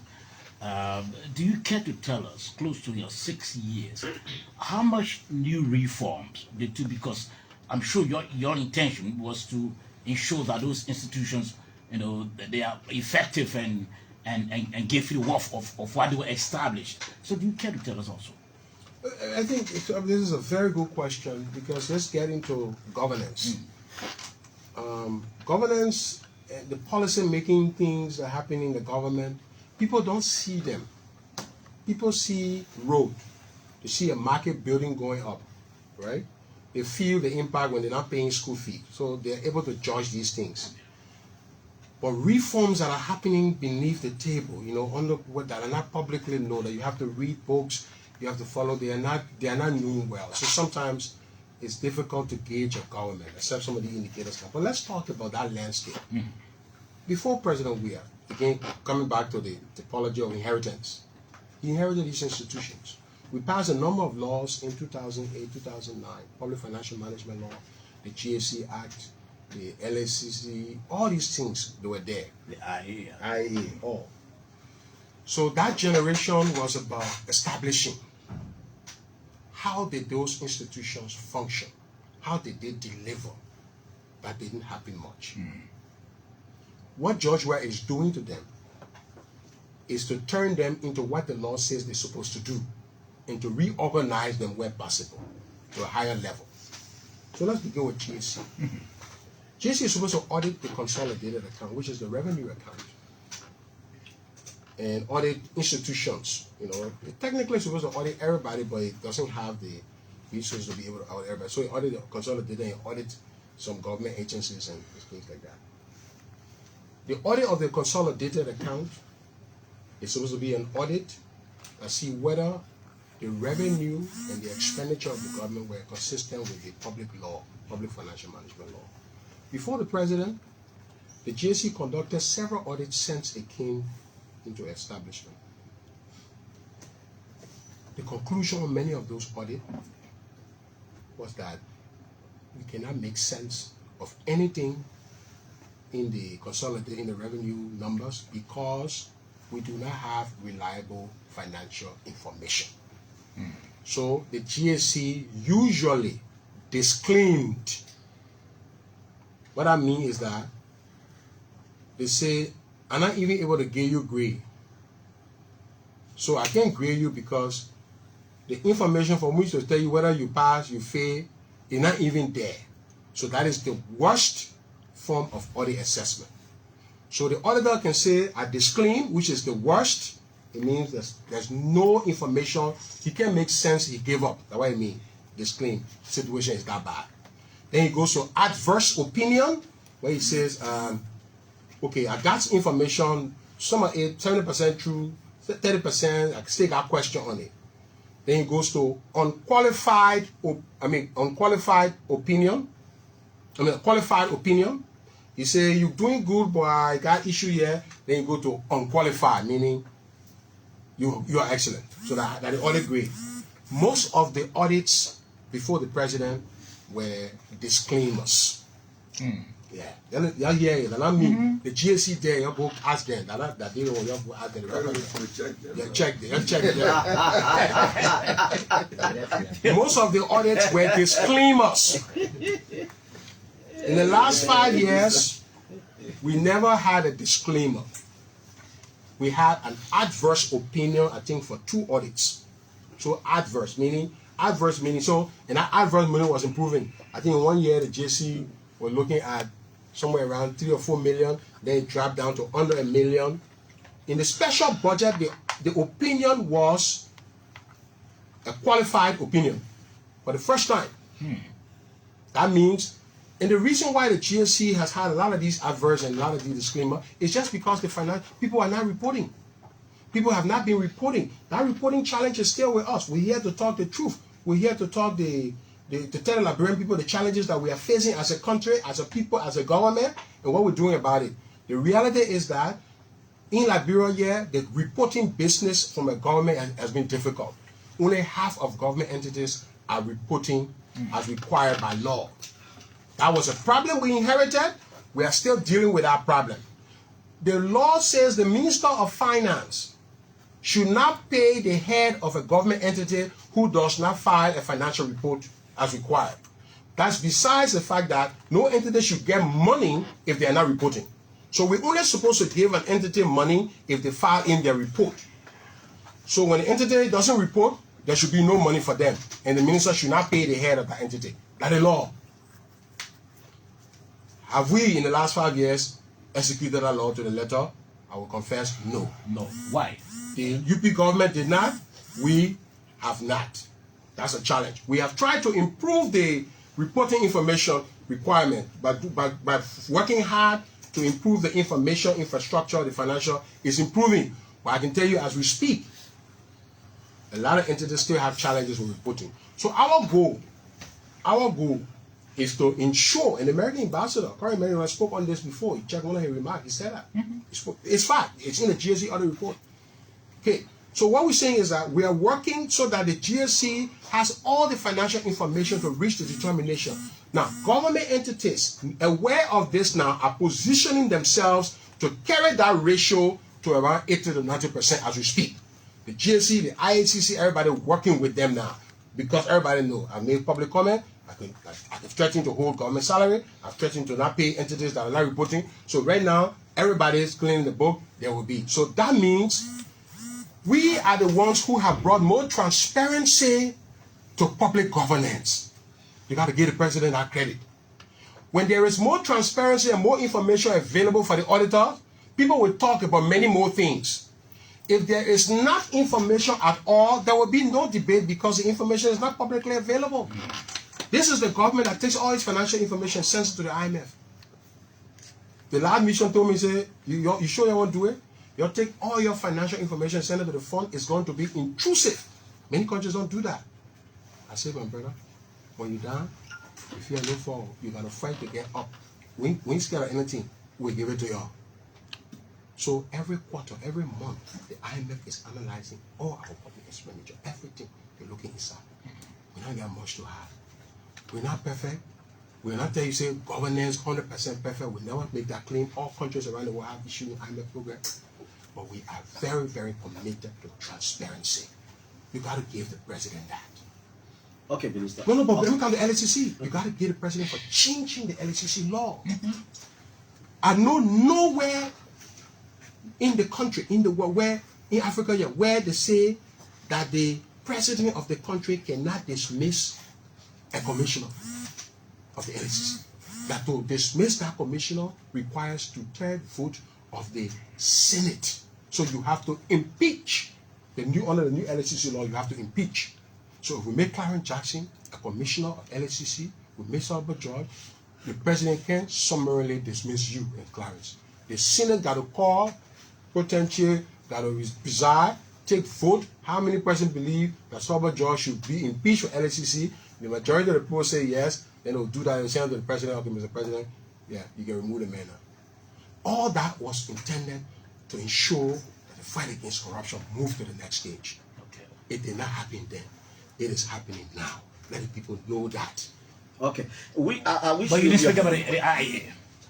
I wish you impress on these ministries and agencies people to report. It would have been a good success story for the government. But since we stay with the GSC, there was a recent report by the GSC that unveiled that we have about 67,209 employees in the country, and they established that 9,287 of those people did not turn up for the verification, and they advised the Ministry of Finance, your ministry, to ensure that it put in place measures. In fact, it placed a moratorium on those people, saying they did not turn out.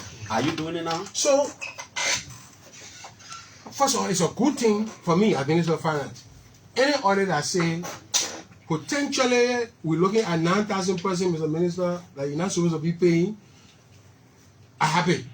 Because the money for that 9,000 can go to the Southeastern Road, it can go to health, drugs. So that's a good news. Me, maybe somebody somewhere cheating. But that's an audit report.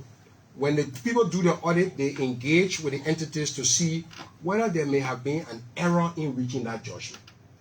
So what we have found is that maybe that number is not 9,000, but maybe also it's not 0. So my team have pushed back to say, look, some of those people where you think that's a serious issue that will be specific. Yeah. So don't beat around the no. So the number is not that, because the methodology they use, the people challenged by, they say, look, these people are teachers, especially in the rural areas. Some of the people leave their location because of road business, they may not be there. And so the fact that you don't see them there doesn't mean you take them from the payroll. So they want pertaining millions to our people who are listening to me now in Maryland, in Grand Crew. So the fact that the JC auditor went and didn't find them, they claiming, okay, I can go and take the payroll. No, I can hold it and test it, which is what we're doing. We test it. If it's true, we verify that person, then we move it. So that's saving. But it's quite possible in a lot of the cases we are now learning that these people existed. So there's a reconciliation process going on with the Ministry of Finance, the Civil Service Agency, and the GSC. We salute the GSC work. This is why the government funding the GSC, to go find areas where they can save more money. All right. So that's one of the positive things that happened under the president. The transparency on payroll audit. Also the transparency on domestic debt. Domestic debt situation has been a mess. People have been coming to me since Joseph digging around town that the government owed them. Top mountain debt, I have seen it. Right? Downtown debt, I've seen it. Everybody claiming. There was an audit by PKF before But we look at our audit, we say, look, right now the thing is even messier. As minister, I do not know the stock of domestic debt. So what you need to do, JC, let's do an audit. The World Bank funded our audit. We chipped in as a government. So the JC have not done the domestic debt audit. The report is there for everybody to see. What the audit basically saying is that, look, Mr. Minister, this is the recognized amount of debt that you need, that you have. We threw away several debts there from Joseph Jingin Rautan, Arthur Barkley, you know, Dana E. Howard, Samuel Doe, everybody who came, we threw all the one. It didn't meet, but there are some legitimate debt that you have to pay. Let me tell you, court orders, even court, I mean, no, I can tell you, the domestic debt situation is such that the courts have said that the government should pay certain entities.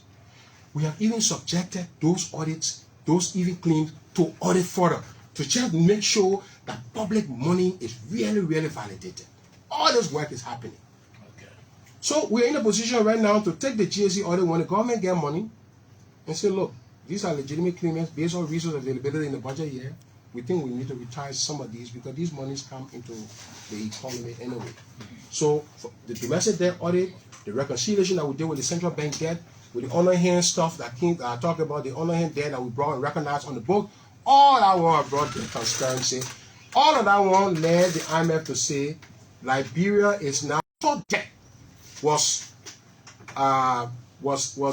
adverse. Under President Weah, total debt, the total stock of debt is now moderate. You gotta get him there something.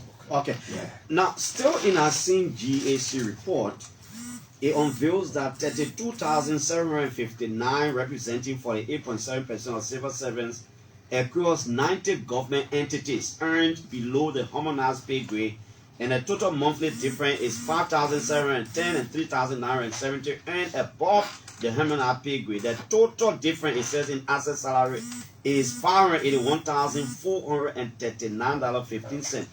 What can you say about that? Okay. Good question that links up with harmonization. Before harmonization, as I said, there was a total break in the pay scale. There was no scale. Everybody can get any money. You call your salary, you get it. That was the system that time. You call it, you get it. That is it.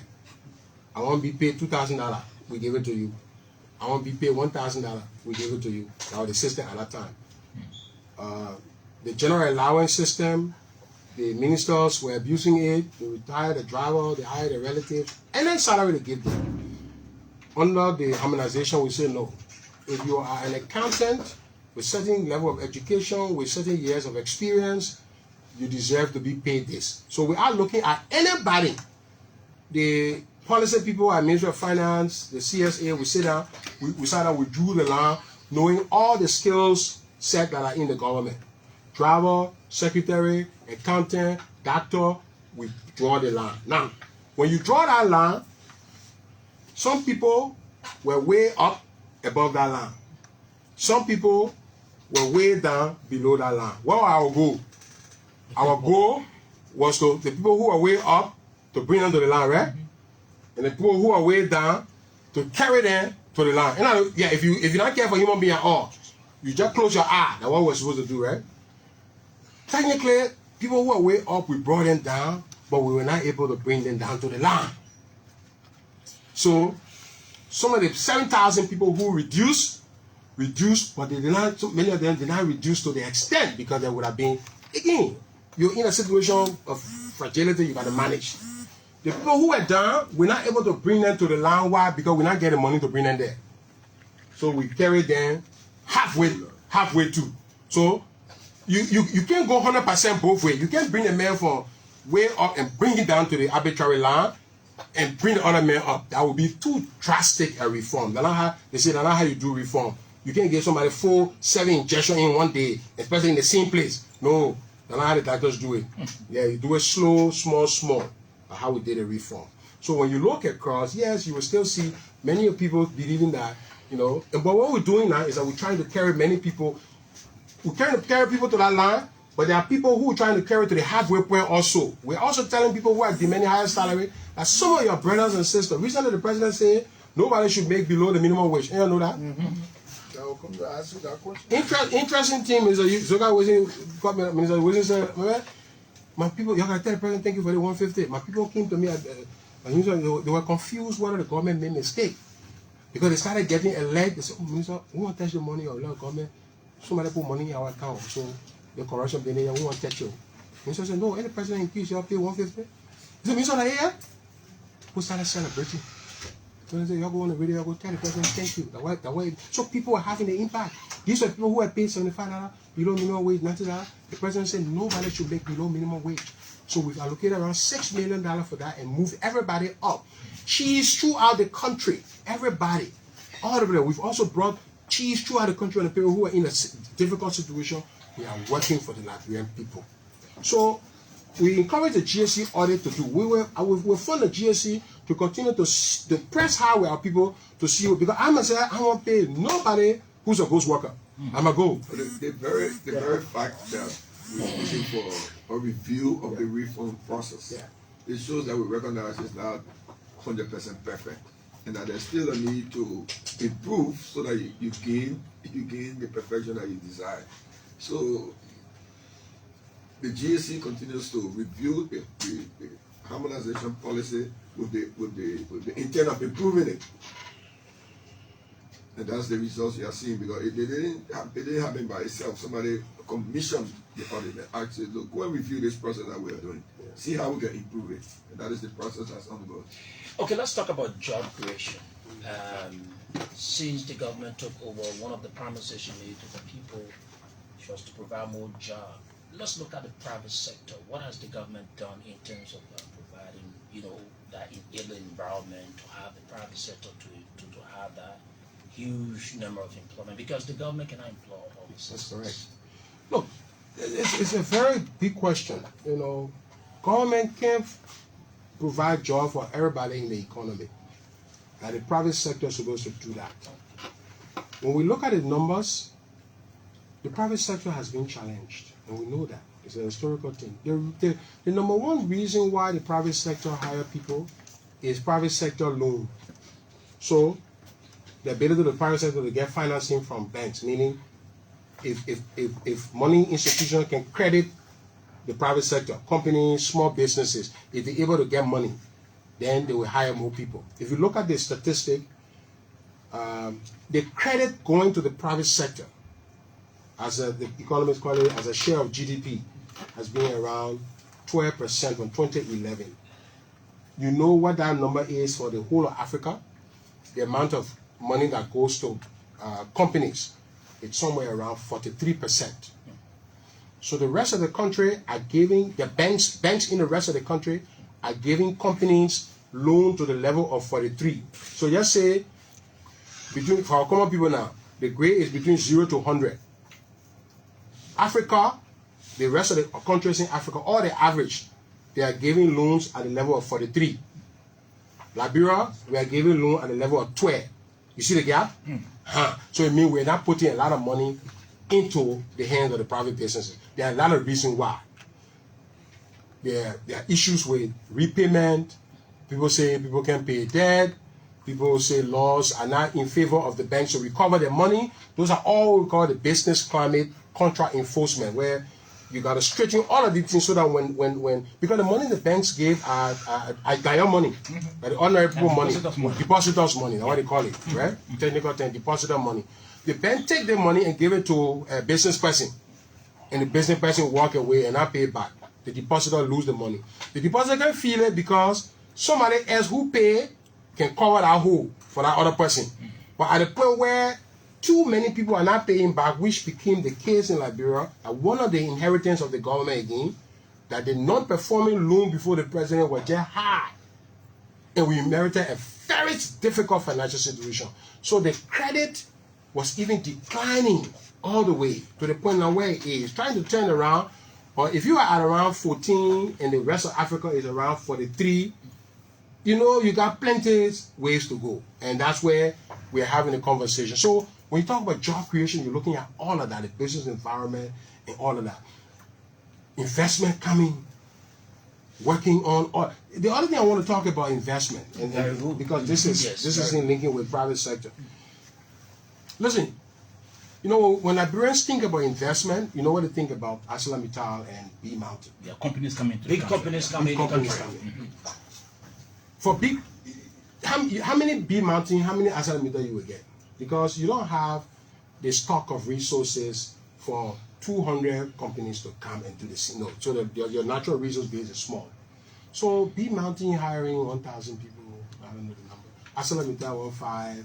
Say you have 4 more companies, Western Cluster, Putu Mines, right? So those are all the kind of investment that we saw when we came from war. Your natural resource base was there after war. You needed to bring companies, so you started from zero. But once those investments are made, you're not going to get 2-3 more ArcelorMittal. Where you're going to get a lot of the people is in the small business sector, in the agricultural space, in small places where small businesses are coming up, linking up with those big places, right? So when you talk about job creation, that's where it's supposed to happen. Yes, we had challenge with Western Cluster. You know that. You see the people hauling the iron ore now by truck because the rail that were there no longer can be used. So either they have to go and build a new port for them to be able to fully exploit. So there was a real investment challenge there. You're not able to leverage that well until you solve all of that. They have to build a new port, and build a new rail, all that one to get it going.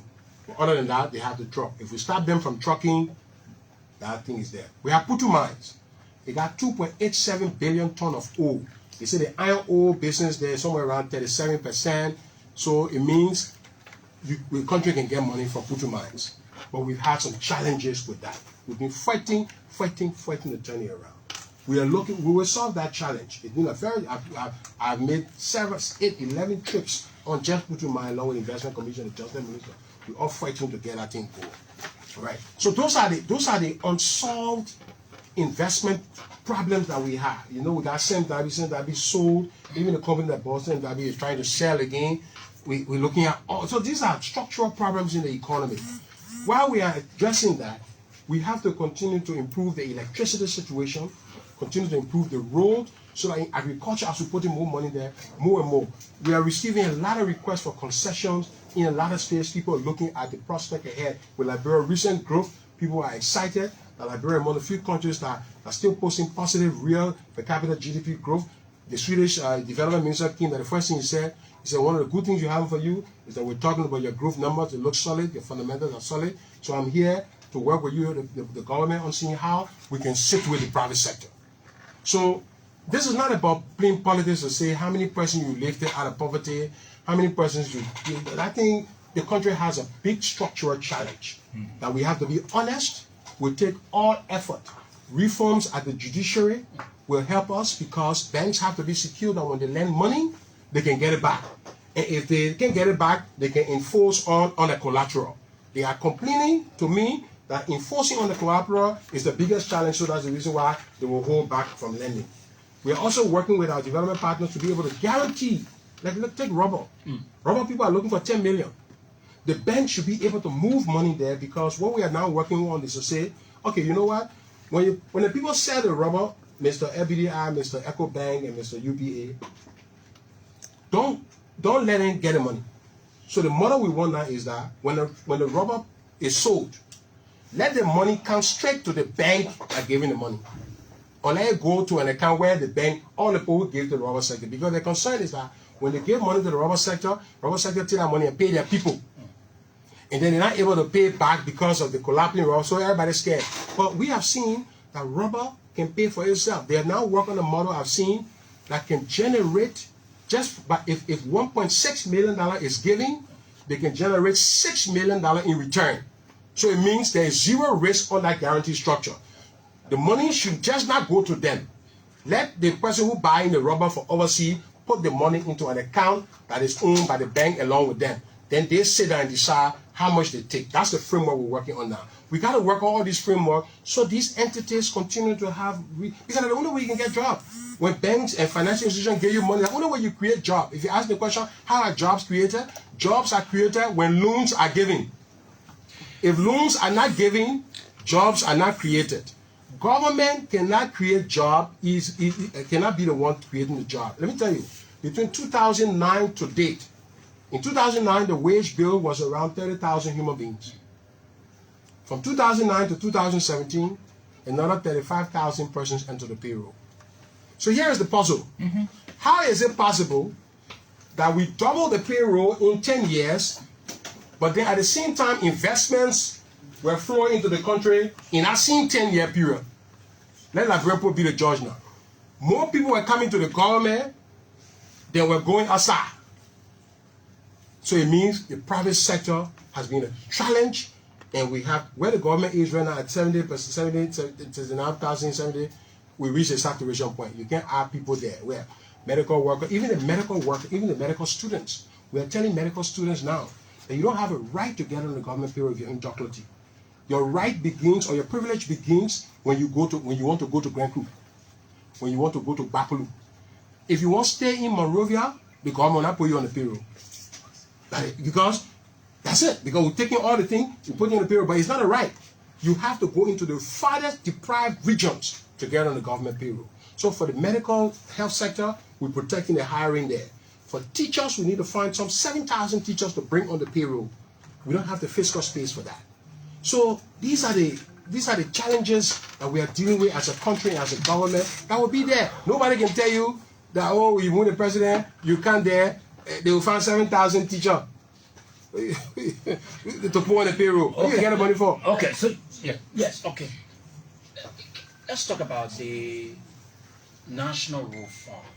That has been one of the problems. When you listen to people, they say the intent of it is not really yielding result because the way in which payment has been made from institutions and all of that.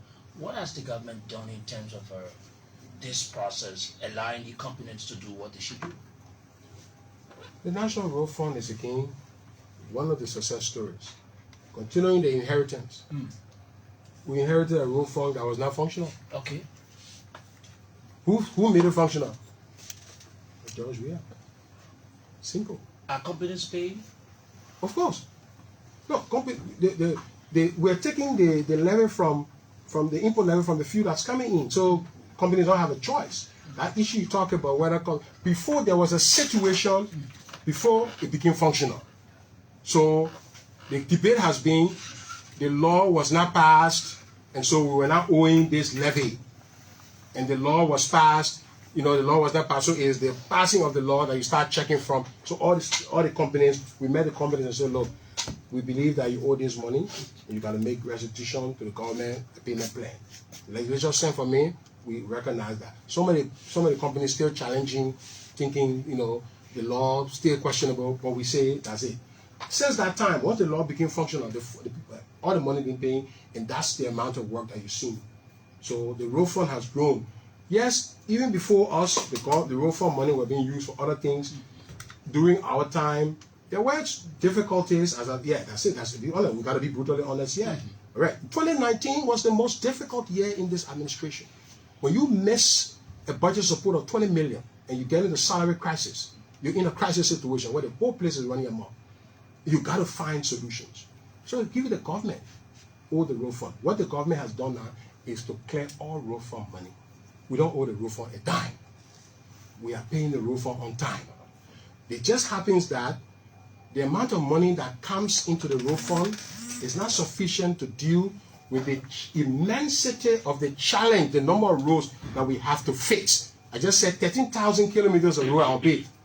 So you need more money to do more road work than the small 30 million that can come in the road fund every year. So what the World Bank and us are working on now is to say, look, your road fund, you're doing well, but you need to go to the next generation, which means that you need to do certain reform so that you can be like in Ghana where the road fund can be used to get more money for road fund. So that 35 million can generate 150 million because you have a constant stream of money that is coming. So you can use that as a guarantee to big financiers who will invest. They will make profit. The guarantee is that the road fund will always be the Liberia. I was telling somebody yesterday, looking at me. I say, human beings do not live forever.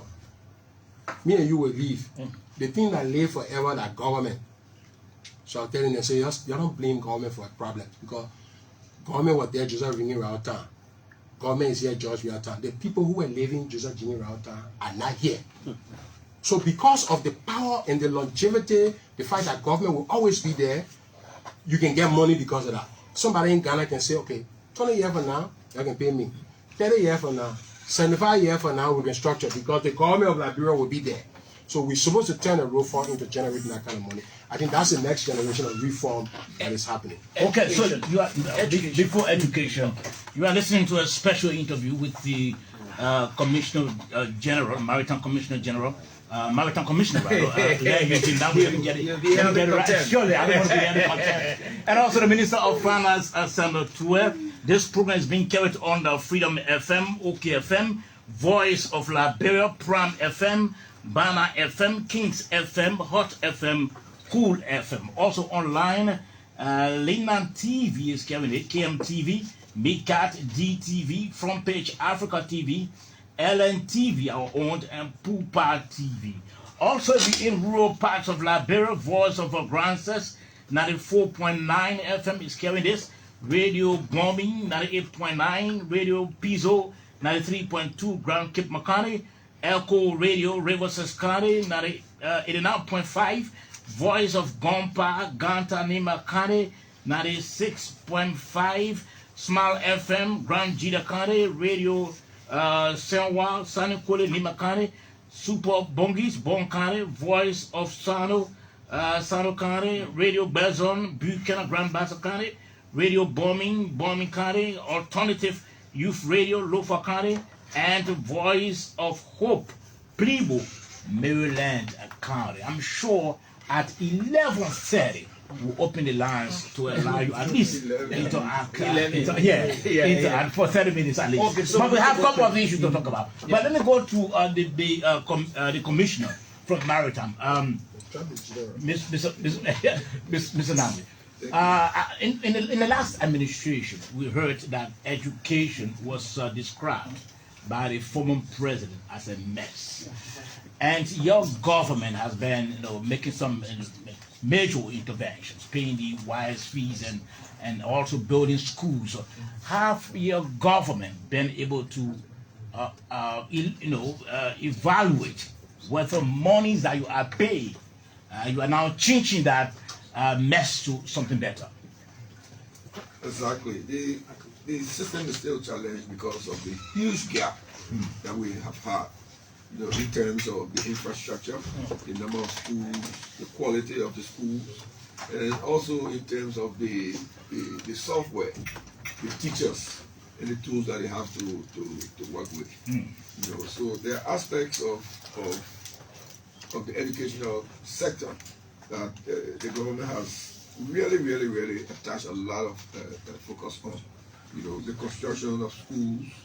Just yesterday, the Minister of Education shared some information with the cabinet about the number of new schools, like the multilaterals that have been reconstructed, and also the new schools that have been built around the country. He was in Ban, where the president made a promise to the people of that part of Liberia to build a new school. He went for inspection. He did inspection in Sino for the multilateral. It's already complete. So these institutions are being built, but what's the use of building new schools if you don't have sufficient teachers? The minister just elaborated of the capacity deficit that we have regarding teachers. We have a deficit of about 7,000 teachers that are needed, and we have to fund that. So it comes again in this very finite revenue envelope. The competing priorities: we have to do roads, we have to do the hospitals, we have to pay civil servants. Yet we have to educate our people for the next generation. So I can't come here and say that we have completely. Sorry, that was cool. But I have to come here. That we have completely solved the problem. The challenges are still huge, but we've been making steady impact. The issue of wise. Somebody asks you, "Oh, you pay wise fees, so what?" So it means that there has been an improvement in performance. So you can tie the payment of wise fees for these young students to the improvement that we have seen coming out of the results of the exams. When the students have to spend so much time finding school fees or finding fees for wise, it takes away from the time that they will have to study. So regarding education, there have been a lot of inroads. Also in TVET, we have received financing for TVET, both from the government and from the EU. That's contributed to the construction of these new TVET institutions in many parts of the country. So all of these things are contributing to reducing the mess that we had. So have we reduced the mess now, or we there still has been finding an difficult? impactful reduction in the mess. We have not solved all of the problems, and we have to admit that the issue of quality education, meaning the hardware, the schools, the quality of the schools, and the software, the tools to teach, and the teachers, are all things that we have to put in one pack. And I cannot come and say that we have solved So all of the what have the educational government problems done we in terms of schools? I'm told, I think 80 schools are being currently constructed by the government. have. Additional 80. Additional. Some of them are well advanced, and have been completed. I have a list with me, I can't seem to find it. But we are constructing a program that the president announced when he spoke to the nation during the State of the Nation address. He enumerated all of the interventions that have been made in education, including the construction of new schools. Some are ongoing. I think they have done about 35% of the new schools, targeting 80%. And Are they all out of Monrovia or? there are some in rural Monserrato. There's a comprehensive list that the Minister of Education has. But I just name a few of these institutions, including the multilateral in Sino and the one in Grangide that is being constructed, and there's another one in another multilateral in Vonjima that is being revamped. So a lot of schools, vocational and high schools, are being constructed throughout the country under this program. Okay. Now, but Mr. Okay, that's not your question. It's the question. Now, do we still have voluntary teachers, or do we have all of them on payrolls now? On payroll now. I mean, we have moved a lot of voluntary. I don't think we have voluntary teachers. No, so we have something called substitute teachers. We ended that. So all the substitute teachers came on the payroll. We still have a situation of voluntary, because the question is, people volunteer in the area. You have a 7,000 teacher gap, right? 7,000. And then so in those gap, in those cases, people are there. So the thing of the government is to start mainstreaming the volunteer people in. So we are putting about 1,500 new teachers. The Minister of Education has a policy to begin with volunteers, because they are there already. They made a sacrifice. So training them, providing the capacity for them to come on. That process is ongoing. We do recognize the effort that volunteer teachers are making, and the goal is to try to absorb them. But also we also know that there are quality benchmarks, meaning it's not just because you're a volunteer that we should automatically. So they have to go through that process. The Minister of Education is on that. Generally, education, look, we all have to admit and be honest that the greatest challenge to the country in the next 25 years, generation, is the quality of education. The World Bank report that I said you should go to see some of the graphs I was talking about, they said we need to invest in human capital. We need about 500 million, at least from the government side. So, the government has been able to increase the domestic resource by about 120 million. So before George we're collecting less. We're not collecting this 120 million in domestic revenue. Under George we have now mobilized that. That is the money we're using to fund the election, to pay for CLSG lines, to do a lot of the infrastructure things. What the human capital report is saying is that we need to find more domestic revenue, continue to, as the economy grows, continue to push for more. If we face challenge there, then the 120 million that we established, we need to either take half of it and move it into human capital development, where you invest in teachers, school quality, more labs and all of that. So the resource needs, the amount of money we need to really solve these sectors, we don't have it. So we managed to squeeze water out of a rock, and that's the president's logic there, to sweat the envelope with a small amount of money that we do. So, under George the message is that we are doing more with less. Under the previous government, they did less with more. So you're having a debate where the people who want to come to power did small thing, and the men say they squandered. They have more, but they squandered it. The men who there now, He's doing more with less. So who's supposed to move on there? So that's the issue. So in education, we are trying to solve that problem. And the government has developed a 5-year plan. They say the government must invest $580 million beginning next year. The good news is that the good debate is that since we'll not be paying for election next year, when you take 120 million and you take 51 million a spend on election, and they say you're not spending that 51 million. Something went wrong. Please try again.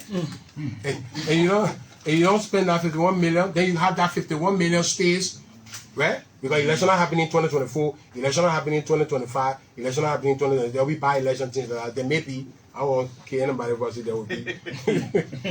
There may be. But in other words, you got a big chunk. If the decision now would be, do we dedicate this chunk to human capital, according to the World Bank report? My advice would be, we should, because if we don't address the quality education issue, we will affect the whole generation. I think that's the thinking of the national legislature, that's the thinking of the president. We put more money into human capital. Since we are talking about human capital, what happened to the disadvantaged youth? What we normally call SOCOs. I know there was a program at the ministerial complex, Yes. and you were talking about rehabilitating these youth. And it's I know it's a failure on the government part. After 6 years, we still got the young people running up and down. You know, right now they got some drug in town called push that's killing them.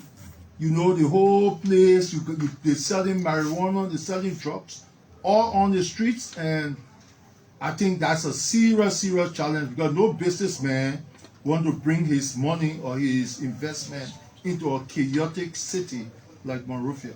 We are working on that. The government has $1 million. The UNDP has already identified some resources.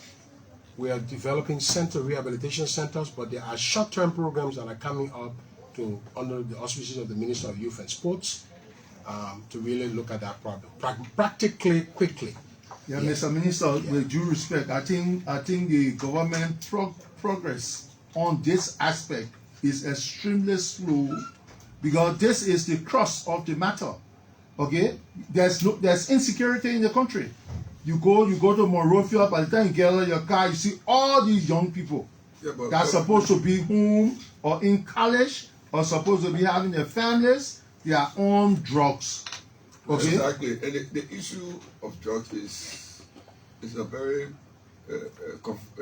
difficult situation to resolve. You know, even countries with huge resources available, they still have the problem, because it's like you are trying to legislate people's behavior. It's a social issue also, you know, because some of those people who you see have turned to Sogos, they not come from poor families. They have everything, they were in schools, and then they got sidelined by the addiction of drugs. You know, so it's a complicated problem, and it has to be resolved. Yes, we agree with you, but we are looking at our best case scenario. How did other countries, or how are other countries dealing with their own drug problems? And, you know, even in the United States, you know, I saw a documentary about people in some parts of California. You know, how the drug situation have put them in the street. You know, so we are not blameless in this. You know, this is why the minister said most of the attempts. There was a case where the president set up a special project where he took a lot of the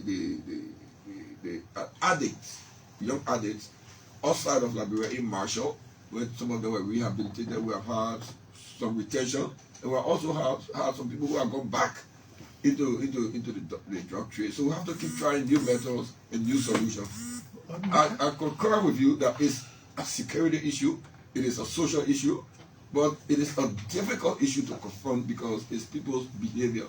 You rehabilitate somebody and then they go back and start using it. Let me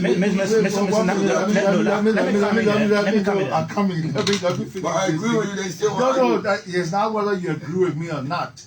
Because we are not manufacturing the drugs in Monrovia, unless you are trying to say we are manufacturing them here. Okay, so how the drugs coming into the country? So we have the DEA, we have this drug Where? boss. Where? Because you got to be coming There have been to drug boss in Liberia, at the airport, at the seaport. You know, yet because of the ingenuity of these criminals, the state managed to find a way to bring them in. We just The lost porosity- $100 million cocaine case. At least the cocaine itself was taken away, and we still try to find the people who that's a sad situation. Well, as he's You saying, know, there are two approaches It's a sad there. situation. The question you're raising is directly about the people who are impacted. We're trying to do that.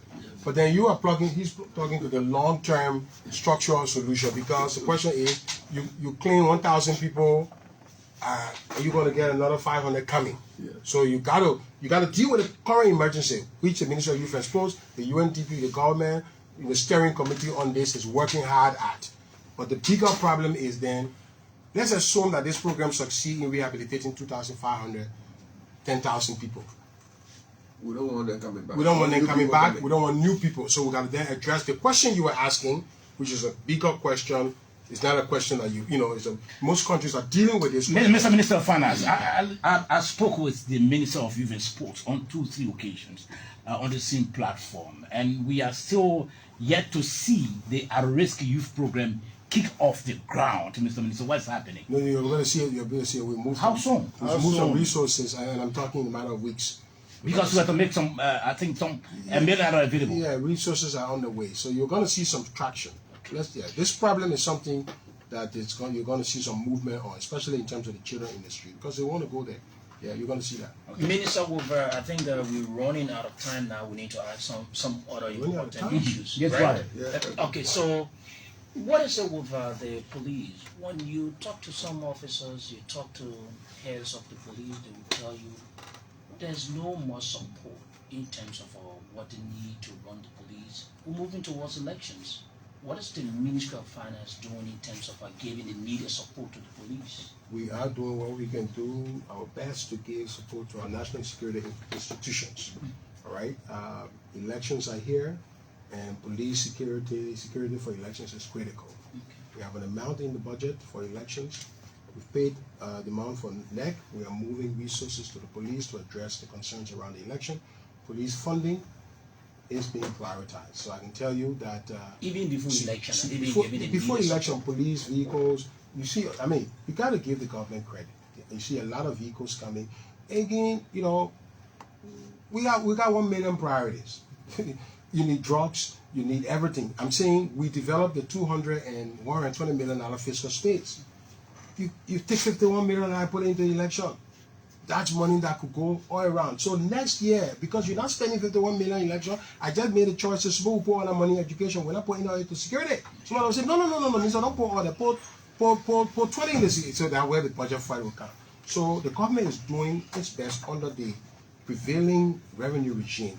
The challenges are bigger than the envelope.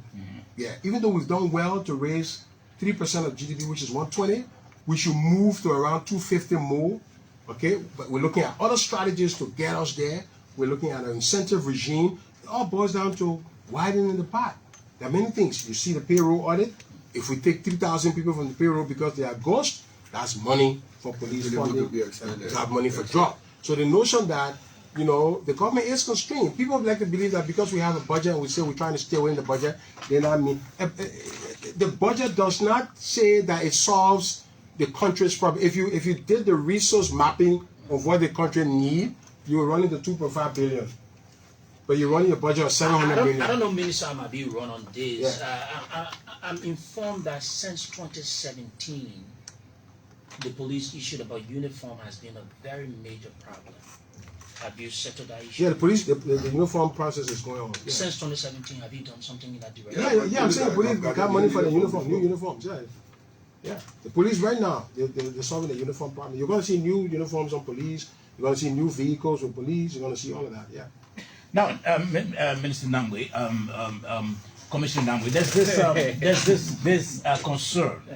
I know we spoke about the other sectors, but we haven't heard from the both of you on the agriculture sector.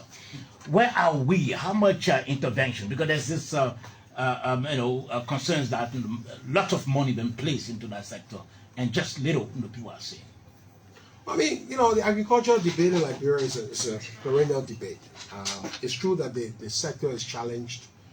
There's resources. One of the things the president did when he met the development partners, he put it to the partners that, look, I've analyzed the amount of resources in the sector. It's huge, so we all need to rethink. And part of that rethinking has been re-engineering several programs that were there, you know, with the World Bank, with the IMF. We even took money from the sector and brought it onto roads because there is a link between roads and agriculture. So if you don't fix the road, how will agriculture flourish? It was on that logic, recommendation from the president to rethink some of the World Bank program. So some of the money on the Ganta Zwedru Road, part of that is coming from money that were allocated for agriculture. Then currently the World Bank is, I think we have around 35 million on the Ministry of Agriculture that farmers are receiving in real time right now. About 5 million of that money is being disbursed. This is under a redesign. Look, there is a committee of international people with, I think, Deloitte and Touche, government, everybody around the table to vet agriculture projects. That's a new development. It wasn't happening. So before you get the money, they are going in the field to verify your project, verify your farm. So previously, we're probably giving money and not getting the result.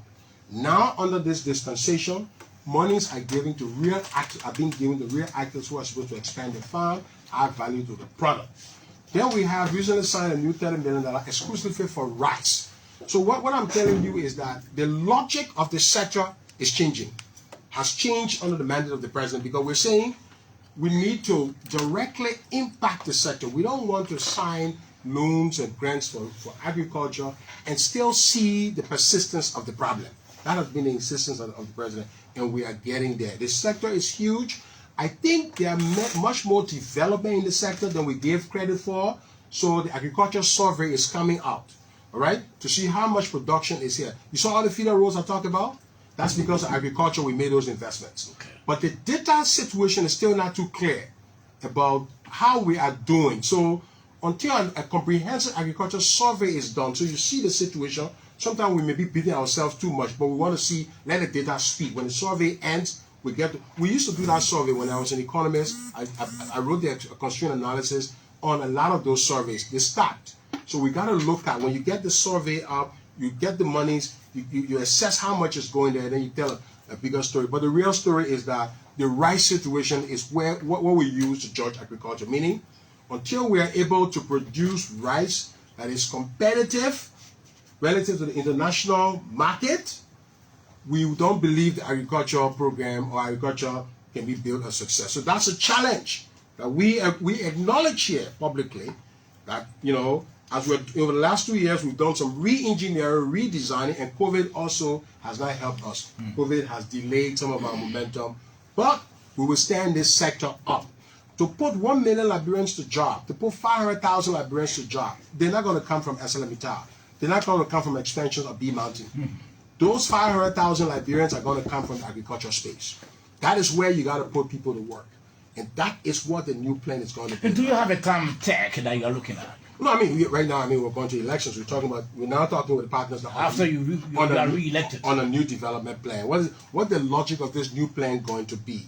One of the things is that this new plan is going to move away from many of the big things that we've done. So in the agenda for transformation under the Unity Party 12 years or 6 years, the second term, there was a lot of emphasis on big infrastructure things. In our PAPD, there's also a lot of emphasis on big infrastructure. What we're trying to say now is, look, the country's development has to go down to, because you put a Buchanan Road there, doesn't mean that jobs will be created because of that Buchanan Road, or agriculture will grow, because we have seen since Buchanan Road, we don't see farms. So the assumption that when you place a road somewhere, private sector will go in, it's not holding up. So the new plan has to say, okay, we'll put a road there, but the plan is not about putting a road there. The plan is about assuming the road gets there. What happens to pay for the road? So AFT didn't do that. PAPD also took some assumptions about that big assumption that the private sector will move in. What we now know is that the private sector will now move in, even when you relax a constraint, you have to hold the hand of the private sector to help them to leverage that constraint, do it for some time, then move your hand from there as a government. That is the approach that the PAPD, the new PAPD, the new development plan is going to take, looking at what we call the productive sectors. So that's agriculture, that's rubber, that's cocoa, that's fisheries. All right. So we're working with our partners to move all of their projects in line to create jobs in our investment climate. This is what. So it's going to be about the small things in a new plan. Fishery. How many jobs do we have in fishery? What are the bottlenecks? A fish farmer, do they have access to finance? And why, if they don't, why they don't have access to finance? Why banks don't want to give them so that they can invest in 3 more boats? That level of detail, small issues, is what the new plan It's a long-term approach. But the long term, but not just the structure, but going underneath, in the forest, you go under the bush, all the way there. That's what the new plan is. And we'll soon be launching with the partners who we call the drivers of development. And so that's where we're going to go. Okay, let me move to Commissioner Nagbe. Let's look at the President Pro-Pro housing project and that of the market buildings in the country. Is it money from the President or is something in the budget? The implementing agency for these interventions is the Liberia Agency for Community Empowerment, which is a statutory government body. And this is implementing most of these interventions. When the president when he made the county tour, the people of Liberia came back to him and said, these are our priorities. So based on what the people told him, we had a list of interventions that are to be made. And this is implementing these projects, which are very impactful. If you look at the pro housing in places like Grand Crew, in Granjile, and other parts of Bonk, the impact that it has made to these people, who had never had the opportunity to live with proper roof over their heads. And with the market women are very critical to our country's development. They actually drive the economy, so to provide places for them to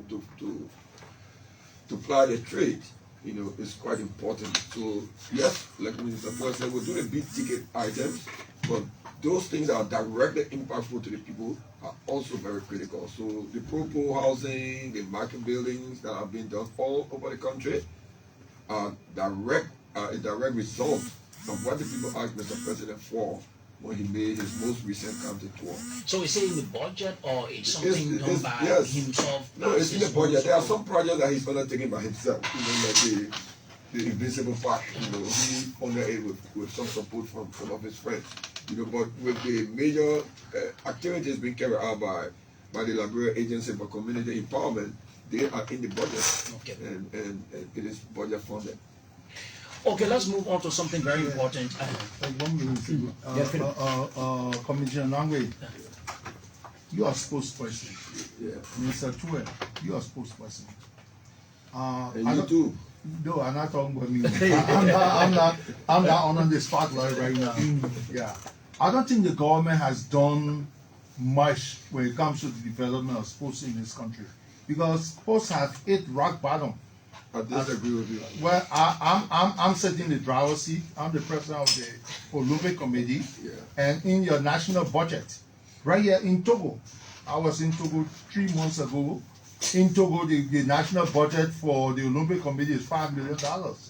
In Liberia, give me a break. In Liberia, the national budget for the Olympic Committee is $1,000.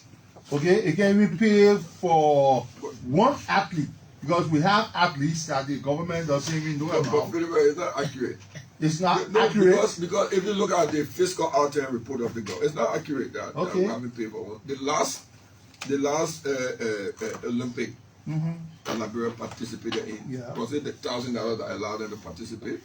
You think the Olympic Games is not? There's a role leading to the Olympic Games. So, but government paid $90,000 to get the athletes to go there. Say 1,000. No, I'm saying in your national budget. Not in your national budget. So where the money came from now? It had to be reallocated. The money for you to run your administrative office is separate from the intervention in sports.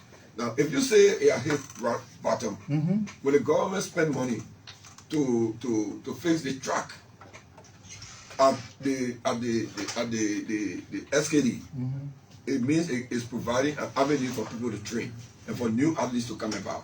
When the government builds a park for volleyball, where people, young Liberians as young as 5 years old can now go and train, it means the government is attacking sports from the proper area, the grassroots. And that has been the president's approach. He said, look, I came up the highway. I had to play in Claratown, in the muddy pitch. Yet, I could go up and become the world best. Look at 8 years before, when you used to go and see the ball-headed field. Did it provide avenue for anybody to actually develop? So these are the things that he looked at and said, let's use the grassroots approach. Tusa Field, Invincible Park, West Point, Claratown. Because if you provide these things in the communities, then you build new athletes. Then we can go down to the next level. Somebody say, oh, why did he build a stadium for 500 million? The whole national budget. You should use it to build one stadium that will have less impact than these community pitches and community. So present programs to leverage this. Now you are the president of the Olympic Committee. So present programs using these things so that children can learn how to play tennis, can learn how to swim. The government will come. Mr. Minister, with due respect, those programs are there. So give me a break. Give me a break. We should be having annual competitions for elementary school students. Children should don't put money in. Don't put in the good time. Let me tell you something. The child who can swim with back red and put it in the water, you think they can go to Olympia and win? Not develop the program. We're supporting. No, you won't support the Oh, but how you not saying? I'm not seeing a logical program. Give me a break. Yeah. I'm challenging you. There's one, no amount of talk. No, we don't open. When you say you're 1,000 change of 90,000. I'm saying to you, you take volleyball that you are talking about. Volleyball got $300 in the national budget. The national volleyball team. Take football. No, but when it went to Abidjan, that 3,000. You know how many chess players are rated in Liberia now? Let's tell you. We got 30 chess players rated international on the day. Right? You are not prepared. No, listen now. Before George Weah, you had 0 chess players rated. We now have 40 chess players rated in Liberia. No, but what are you talking about? We gotta be accurate. Look at football. You can't say Look at football. You got $500,000 for football. If not correct, it will be wrong. Yes. You cannot say $3,000 spent on volleyball. I said $300 in the national budget. So can $300 carry 15% to Abidjan? But they have already $100,000 in the national budget. No, but it's not true. It is. Because the team went to Abidjan. How did they go? They walked. So you can't say when the team is going, right? No, but before the team leaves, the team has to practice. You are not supporting the team. Look at football. Let's come to football. I can tell you that we will spend more money on Lone Star and on football in general than any of his predecessors. If you want to count the money, but the SKD that hosted Nigeria and Sierra Leone yesterday, and recently the post say we're going to play in other pro country. Well, George, we are reversed that now. I don't say that. Other pro country coming here now. That's not true. I'm here. I'm in the driver's seat. Oh. We spent over $150,000. But what your impression was yesterday? The fact that we are now hosting, few days were under criticism. But you need to do better in that sector. We will take the challenge. We need to do but where the praise is deserving, we should get it. This is not a part of your success story. Oh, the football team are playing. It is. On the government part. We spend 3 or 4 million to get STD. Just the other people spend, I think, 20 million. Again, like the same thing. You had 20 million, you did less. We had 3 million, we produced miracle. So how are we doing it? Let the country understand as a president how is it that somebody can spend 20 million, we see much, but you can spend the 3 million and look at SKD today and tell that we have international game. That is the success story of what we are. Of sports in this country under the George Weah government has been high.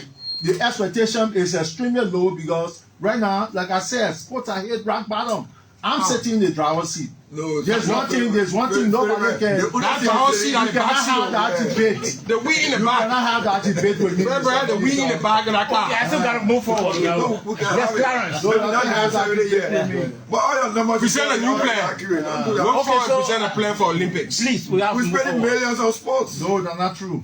Where were you? Then where is to it going? revamp SKD Where is alone. going? To revamp SKD alone, we spent over $3 Where is it million. going? Commissioner Nagbe Where is it going? and So Mr. nobody Tweah. feeling Every time you start place. I mean, I'll challenge you in that IOC election. Nobody, and I even how you want to keep nobody Nobody to run your Oh, party. yeah, I can announce my bid right now. No, not my office. I will challenge it. I will run for the IOC so we can take it. That's it. So we'll tell you that money issue. All that we spend it on grassroots. Commissioner Nagbe and Minister Tweah, And Commissioner that's the Nagbe. way for sports to improve. Not from the top, but from the bottom.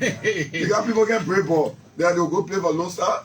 You got to start to treat them at the rudiment. I think Fairbairn Brown is sounding You're talking like about this the money to because run in office. sports is the No, not my president's office. master That's what I'm status. No, In his not my opinion, we should not office. be where we are in terms of sports because it is the president's master status. Yes. See, You see, just we talk are the about This the president will not be. Listen to You me. just talk about the Listen to me. president. Listen to me. Okay. George Where Weah you started from? defined Sports. himself. George Weah defined himself on the football field, and the world knows him. He won Ballon d'Or. He was the best player in Africa. Yeah. He is not going to be defined in his presidency because of football.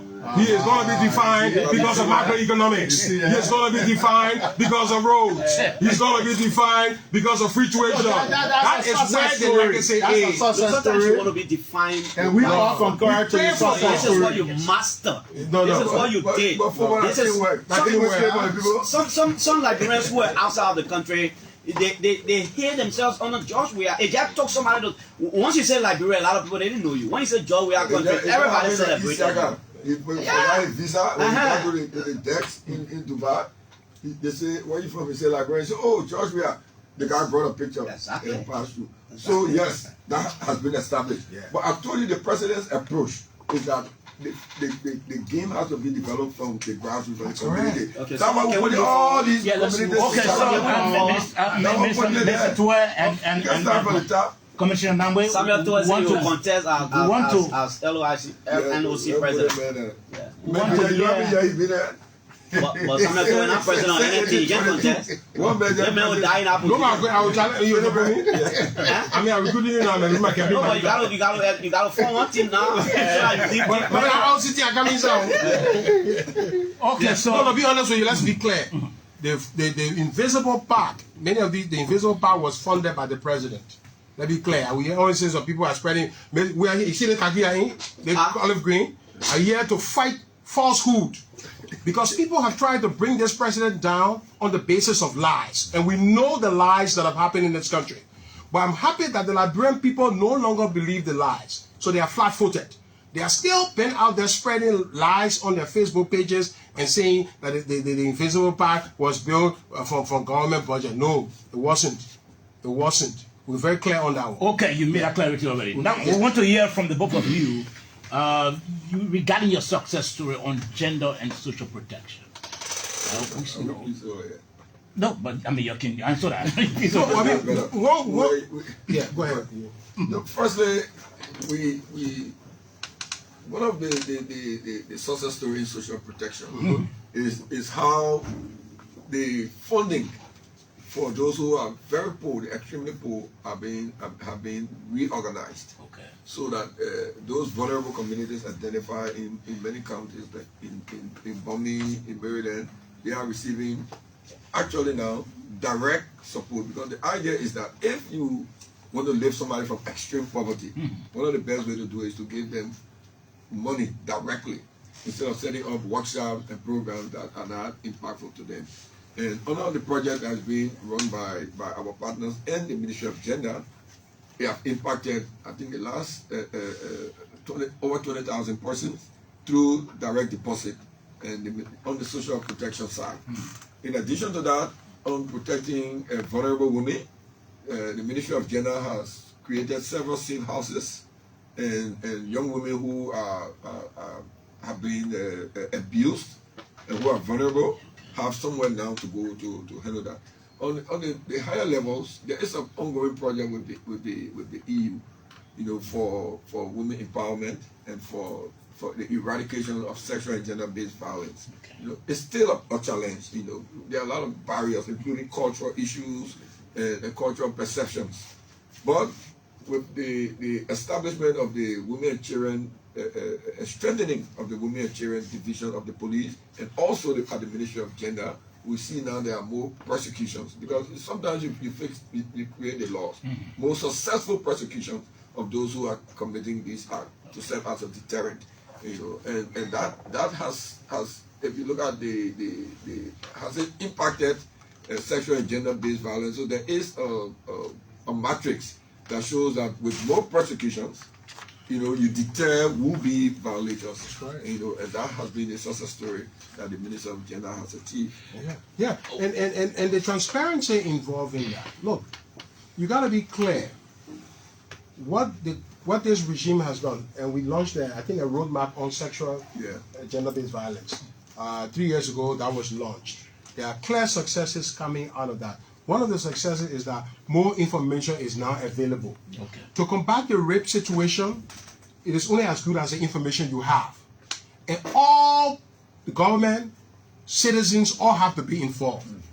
In a household, 2 midnight in the morning, 2 o'clock in the morning, an uncle goes to molest a little girl. That's a violation of the law, right? Who has that information? The household. The government knows nothing about that. Unless people in the household are alarmed and bring that situation to the attention of the Ministry of Gender and the government, it's very difficult for the government to just believe that every midnight some uncle is molesting some child, so we're just going to randomly break into the homes and arrest the people. We depend on information. When you provide the information, so everybody here has a responsibility. We're telling all family people to report people who are molesting children. When they report those people, the government will prosecute them. So the rape situation in Liberia is not like the kind of rape situation in America where people usually go and break into the home and they see the women that go and rape them. They think family people all inside. Cultural things. So people telling you, say, oh, when you hear the story, they say, oh, don't carry you. Oh, no, you bring the family down. So keep it. The Ministry of Gender is fighting that. So the NGOs and the civil society organizations should be fighting to break that chain of silence in families and help the government, because nobody should touch any innocent child. Whether you're the father, you're the uncle, you're of that child, you don't have a right to do so. So we will protect you as a government, and the Ministry of Gender has developed the registry and the databases for working. The government has put some money into it. The government has brought DNA machines. For the first time in the country, in the country's history, we can do DNA here because we got a DNA machine that Joshua brought here. The inherited no DNA, he delivered DNA machine. I mean, y'all got to get him the credit. Yeah, so bro, you got to salute them, man.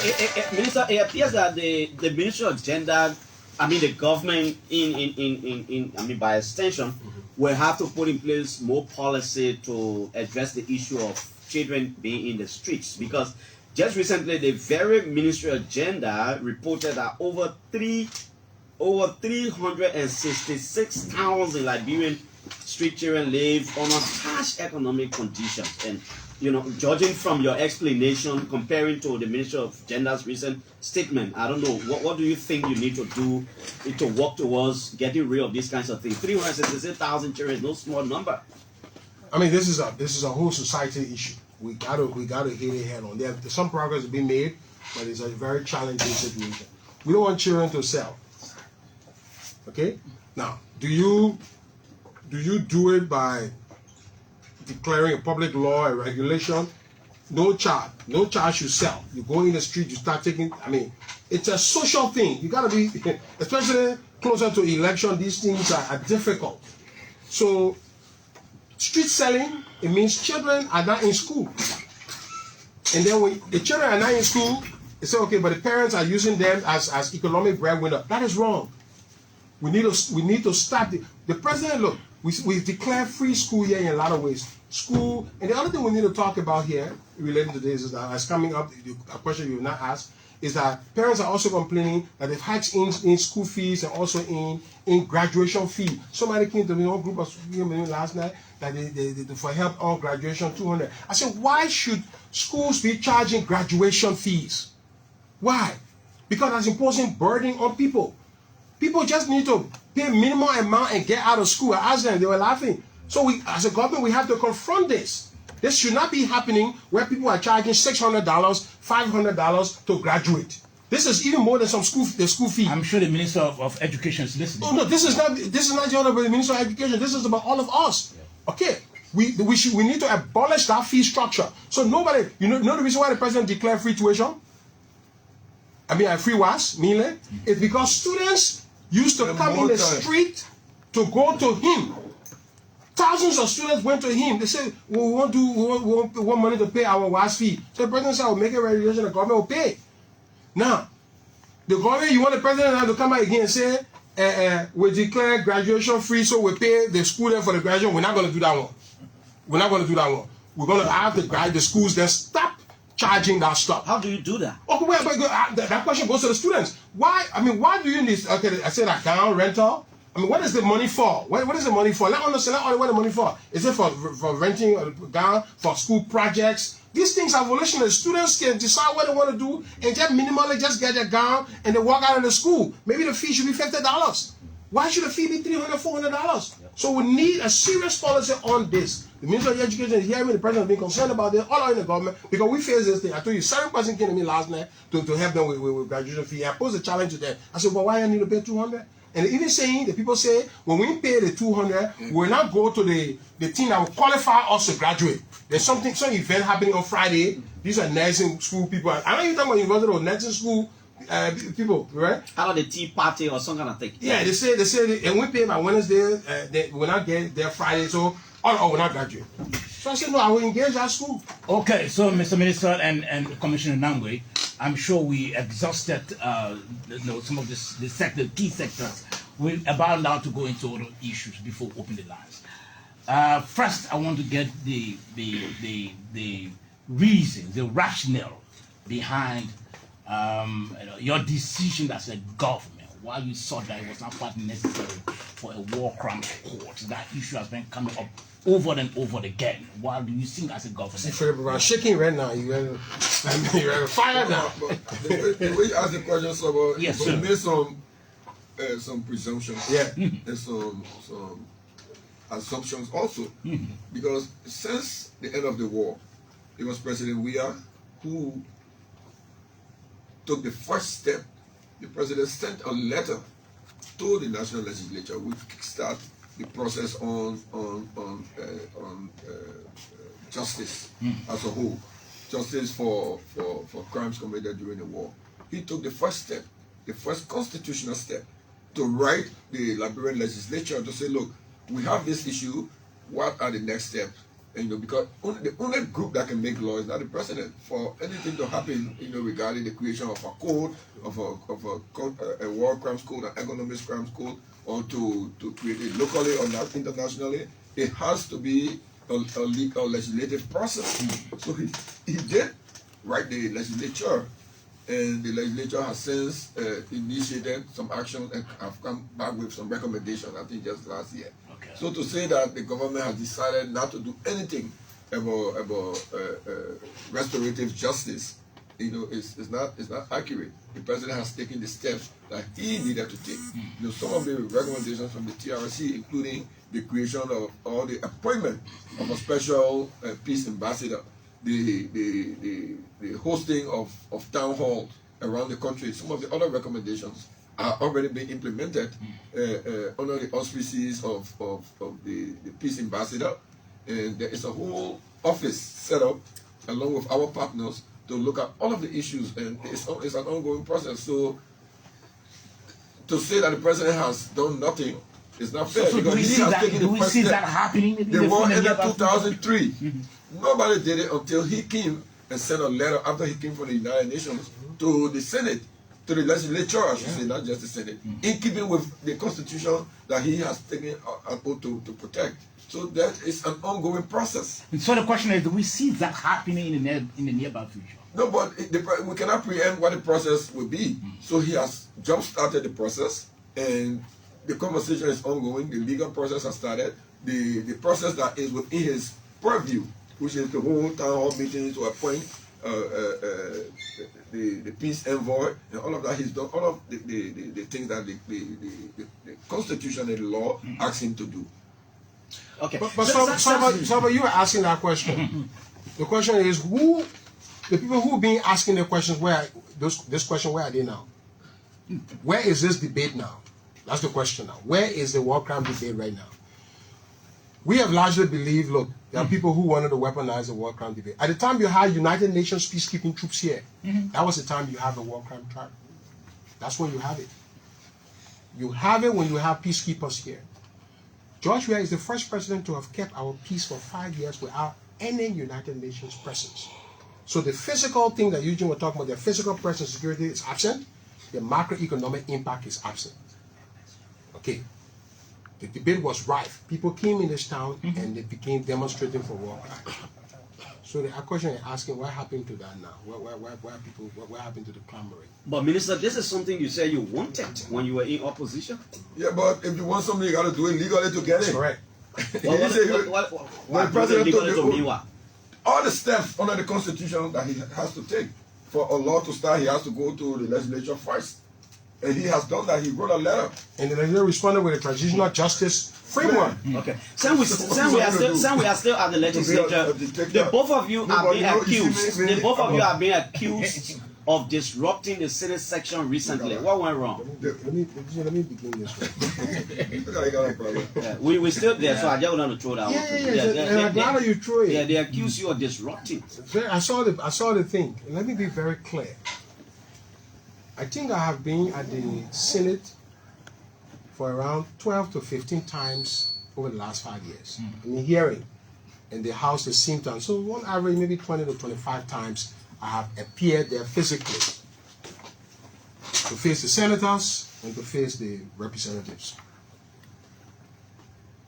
In all of those times, the President pro tempore who began presiding left while we were having the hearing. The Speaker has left and gone outside. So there is a rule there that allows the presiding to leave to attend to emergencies, seen or unseen, whatever reason. Now, I'm not talking about bathrooms, no, I'm talking about to leave the session and go do some other public work. There's a rule. Because I have seen them repeatedly leave. Sometimes he leaves, Sir Joseph comes to take over. In the House side, the Speaker leave. Sometimes Akara, sometimes, what's his name? The Deputy Speaker. I mean, it's a normal thing. When I saw the outburst from Senator Taylor and so many other people about this, then I said, oh, okay, so they have a rule. The rule does not allow for a Samuel Tweah to enter along with Eugene Nagbe. So the exception to that rule is that persons can come and report, but those persons may not be Eugene Nagbe or Samuel Tweah. When they come, then we describe it as disrupting. That is unfair. And that is even giving us the level of dignity that we probably don't even deserve. Because we are public servants. If there are national emergency, I have gone over there and sat in the President pro tempore's office and he has come. There has been no incident. So what that says is that there was no incident maybe because Senator Dillon did not see me.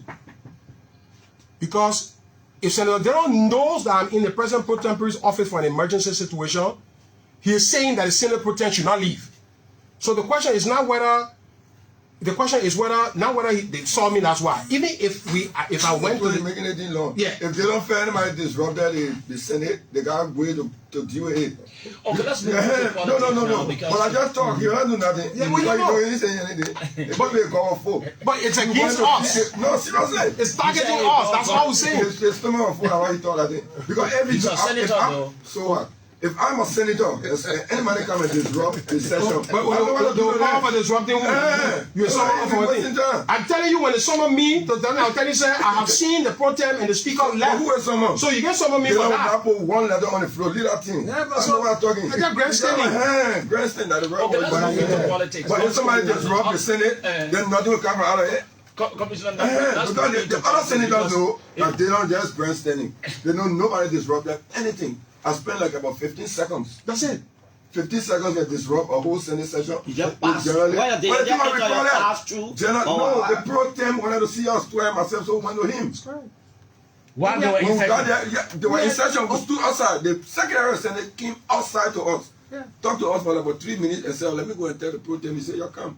We stood right there. He got up, turned over to Sir Joseph, and we went to the office for a meeting. So in short, it was a protest who told you to enter through the Chief, if they don't believe that we disrupted session, he's a senior, he know what to do. No, not about the law. I'm asking him because he said they I got people you outside, and then he said the Senate it's- protest said you can go. What So I he gave you the go what I ahead. explain is what this project even left the seat, turned over to Sir Joseph, who's chairman or executive.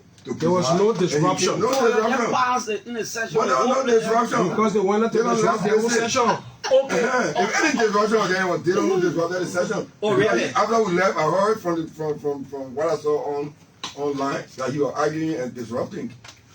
let's So move- if there was a into disruption, politics he know what to because, do. men are coming for you. Nobody coming nowhere. You see, after 2-3 days, I would nobody coming. ever again. So I already And some scared. blah. It was scared. Okay, let's move But into nobody disrupted the politics. session. Of recent, the Secretary General of CDC, your political party, he alleged that there are some individuals in the government that are undermining the government by supporting other, opposition political parties, and he named the Minister of Transport, the Minister of Justice, and to continue.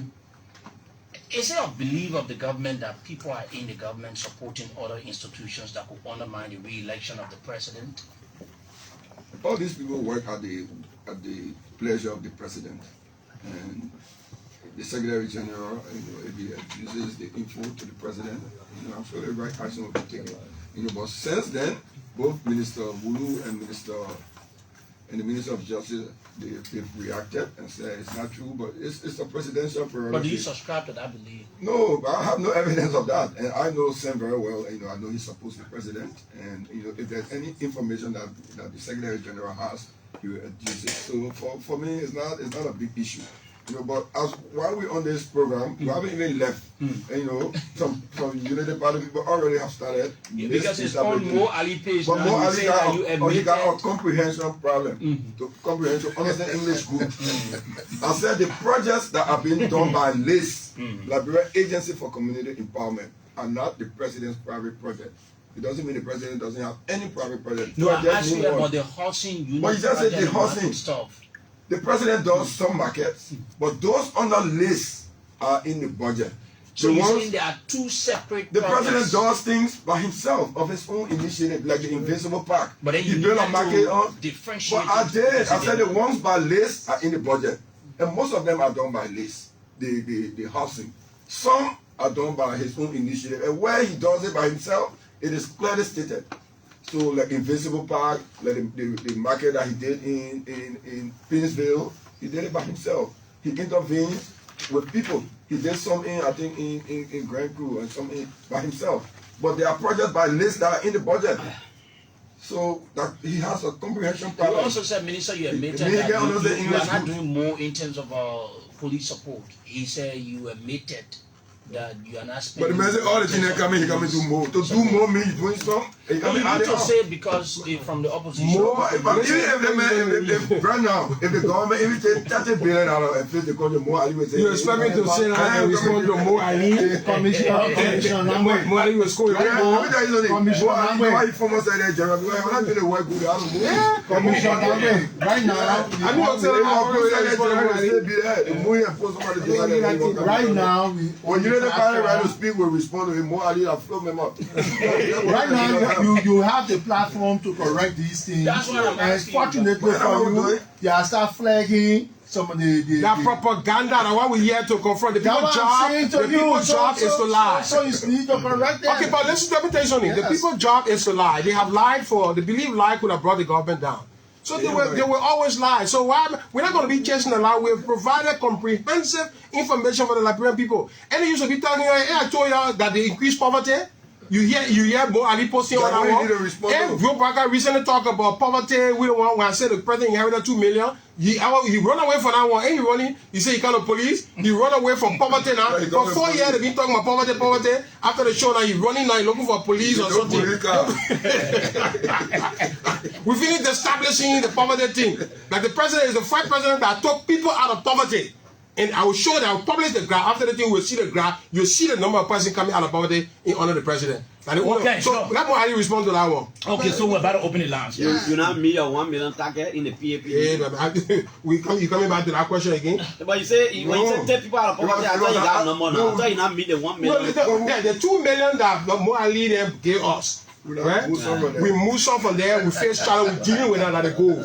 But the 2 million that I want to stay working with. Okay, so you are listening to a special interview with the Minister of Finance and Development Planning, Tweah, and Lenn Eugene with Maritime Commissioner. You can now put your calls quickly. I'm sure they'll be taking notes so that they can respond. 0776-540-987 or better still 0880-514-096. That's the number to call. And you are live on the program this morning. Good morning. Yes, good morning.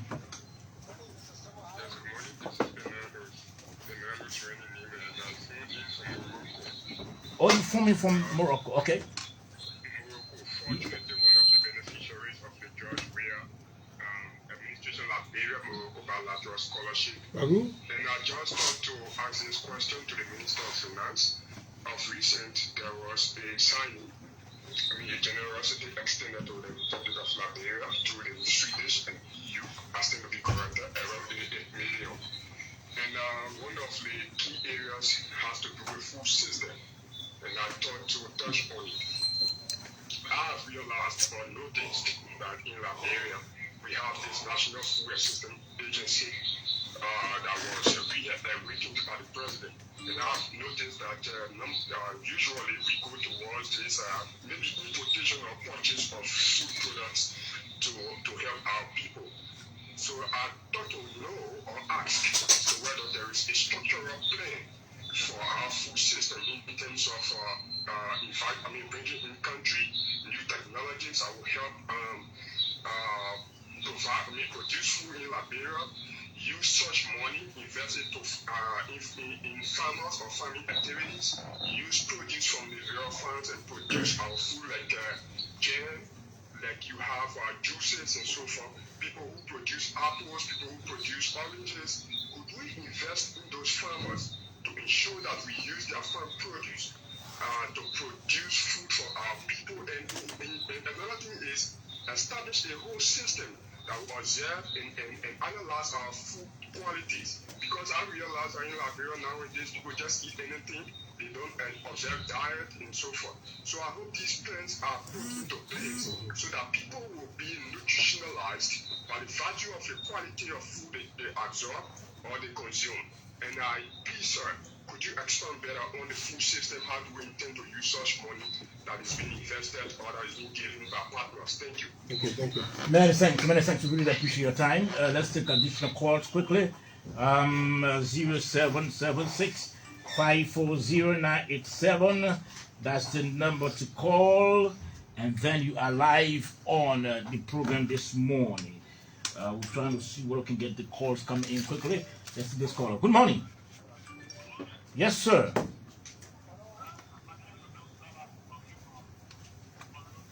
Okay.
government total debt, including the debt owed by SOE, so that government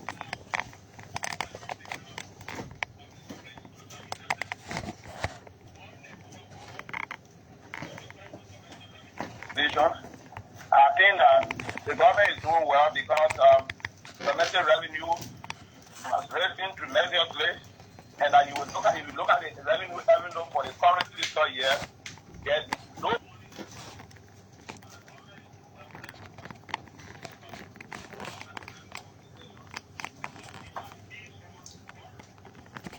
very, very critical. And so by now borrowing to include that into the revenue envelope, it will reduce the government.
Many thanks. Let's take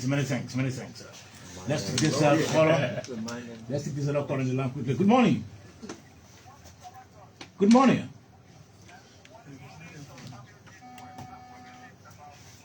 Yeah.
Okay, you made your point. You made your point already. Let's take this caller. Good morning. Hello. Good morning, Mr. George. Yes, sir. Yeah, this is Solomon. We are calling for Tottenham Hill Township, Grand Bassa County. So I want to say how to the minister and the commissioner institute. Hello, Yes, go ahead. May I want to answer? Hello. And I also want to thank them for what all they have said before.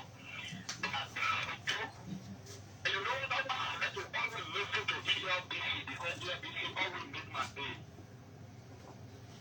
Hello? Yes, go ahead.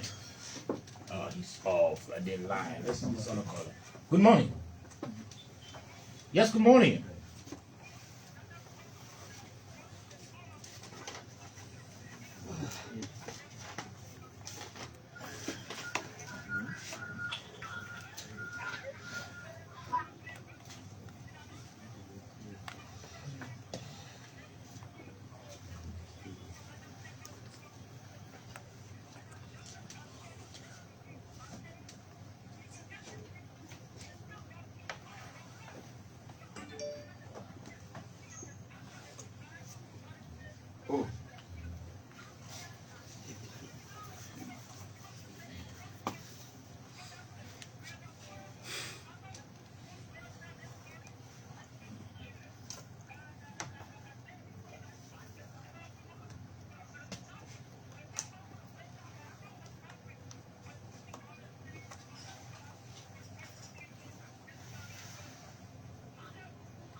Okay,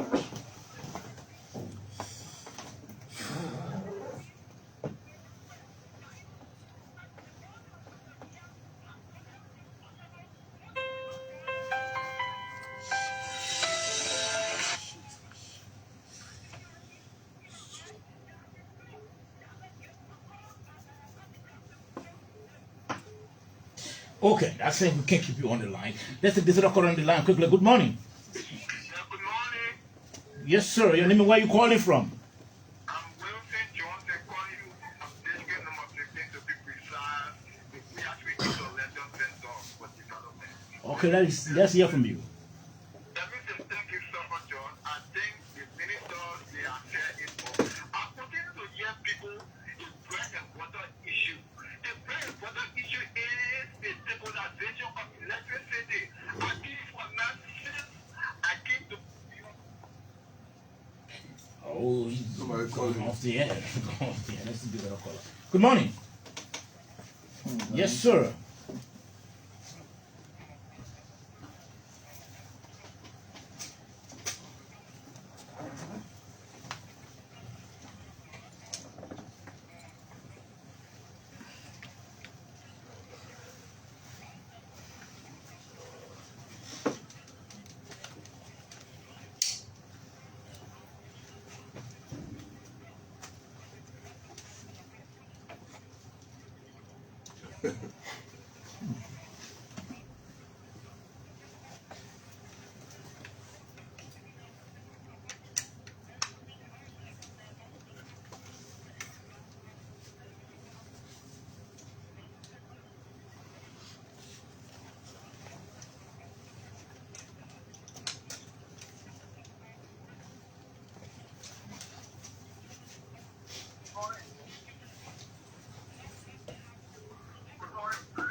Okay, many thanks. Let's take this other caller. Good morning. Your name and where you calling from? My name is Bill, and let's say this good morning to my boyfriend and I will say that, thank you very much, Chief, for checking this governor official this morning. Thank you very much. My question I have to do is to the Prime Minister. We know that on the watchful eyes of Excellency Dr. George Manuia, President of the Republic of Liberia, 140 million brought into this country. Mr. Prime Minister, you care to tell the Liberian people as to how this George into this country and who are those that were involved in bringing this George in and how far is the case now? Number two question.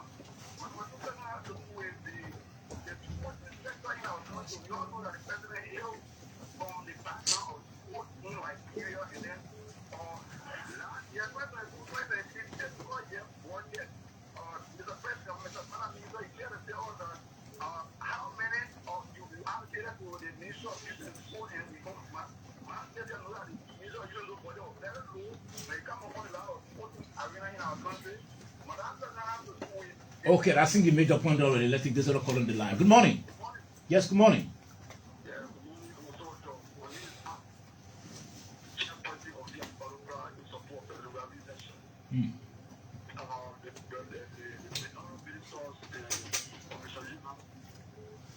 Oh, off the line.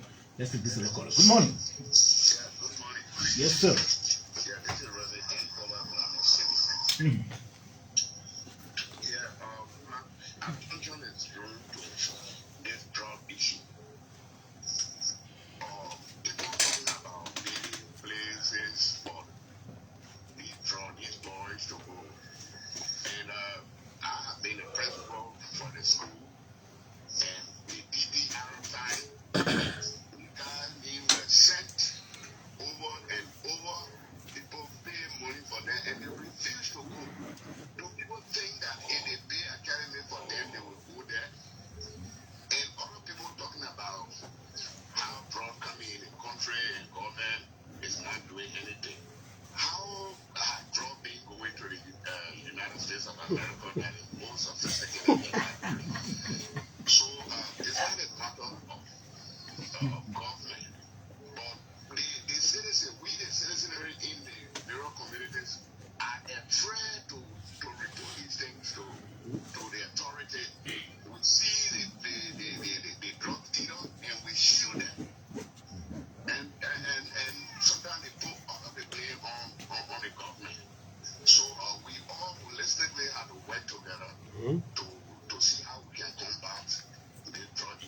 Okay. Okay. Minister Nagbe, I need your number. This is Employer Plamo Senior Protestant number 5. Please. I want you to please give me your number. Let me give it right now because 077 077 00 00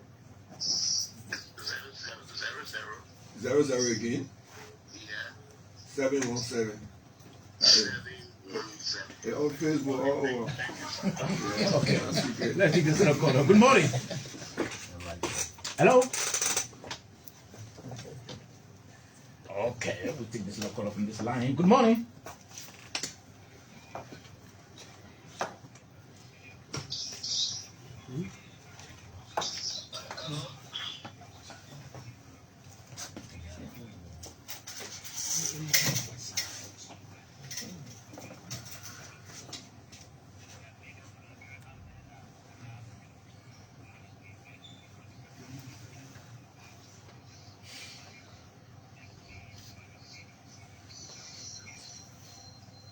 Just go ahead.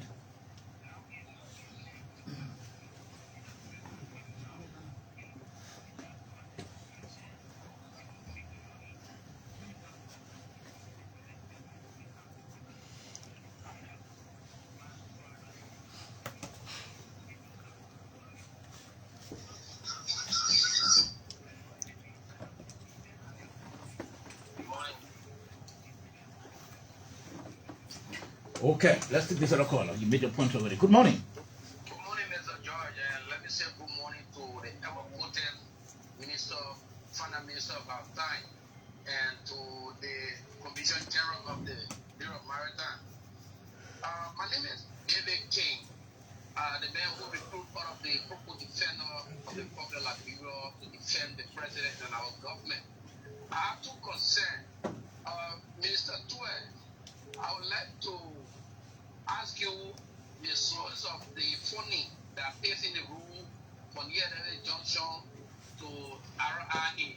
And the next one has to do with the road that from leading from to Lofa County, because I was in Lofa 2 months ago and I was being told that that project was a World Bank project, similarly with the RRA project. So I would like for you to give us the source of the But that answers some big questions. Okay, many thanks. We'll ask the two ministers to respond to this question. We'll begin with the last one, Claire. Yeah, let's begin with the last one, Claire. Listen, the RIA is being paid for by the government of the Republic of Liberia through the national budget, not through the road fund. So let's get it clear. I heard one presidential or vice presidential candidate talking about that. RIA road is government allocation. We are the ones paying for that. The investor can pre-finance. We are supposed to make budget allocation to continue the road. So that one that the government will allocate money for it until it is done. So we're not even using road fund for that road. Clear? Let her know World Bank. The lower bank not there. No. I want to pure government business. The Lofa Road is a project funded by our Arab partners.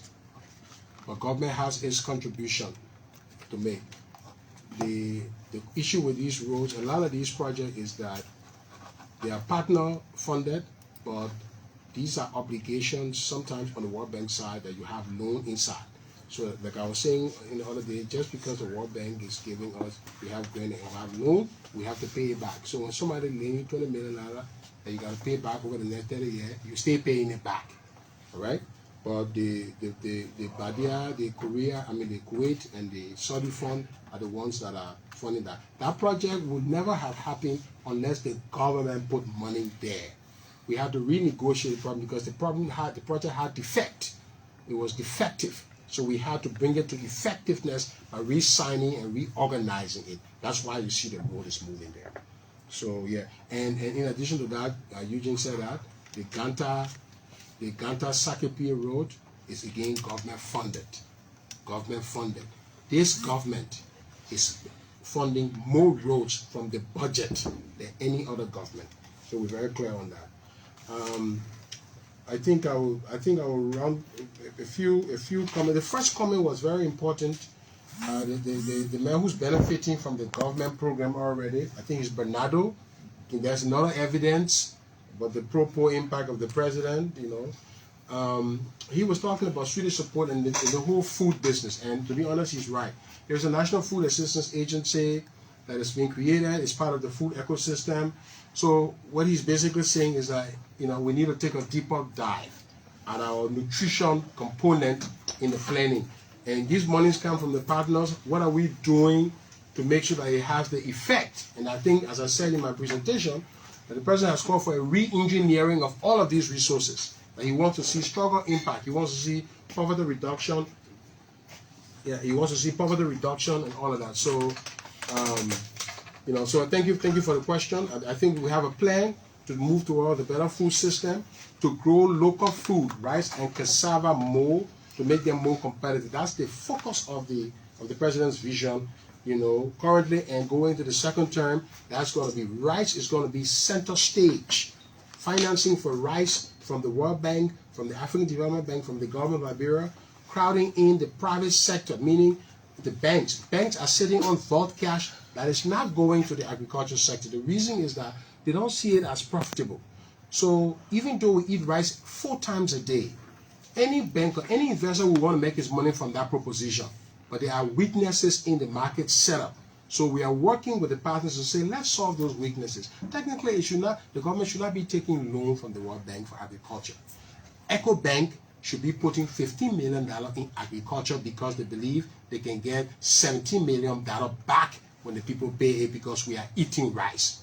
That is not happening. It's a missing market. So we're trying to solve the structural problems to get the private sector to crowd in the banks to move money there. And so gradually then the government will start moving its credit to other areas. So all this plan is on. So you're right. The National Food Assistance Agency is a new fledgling institution that needs to be mainstream mainly into the ecosystem.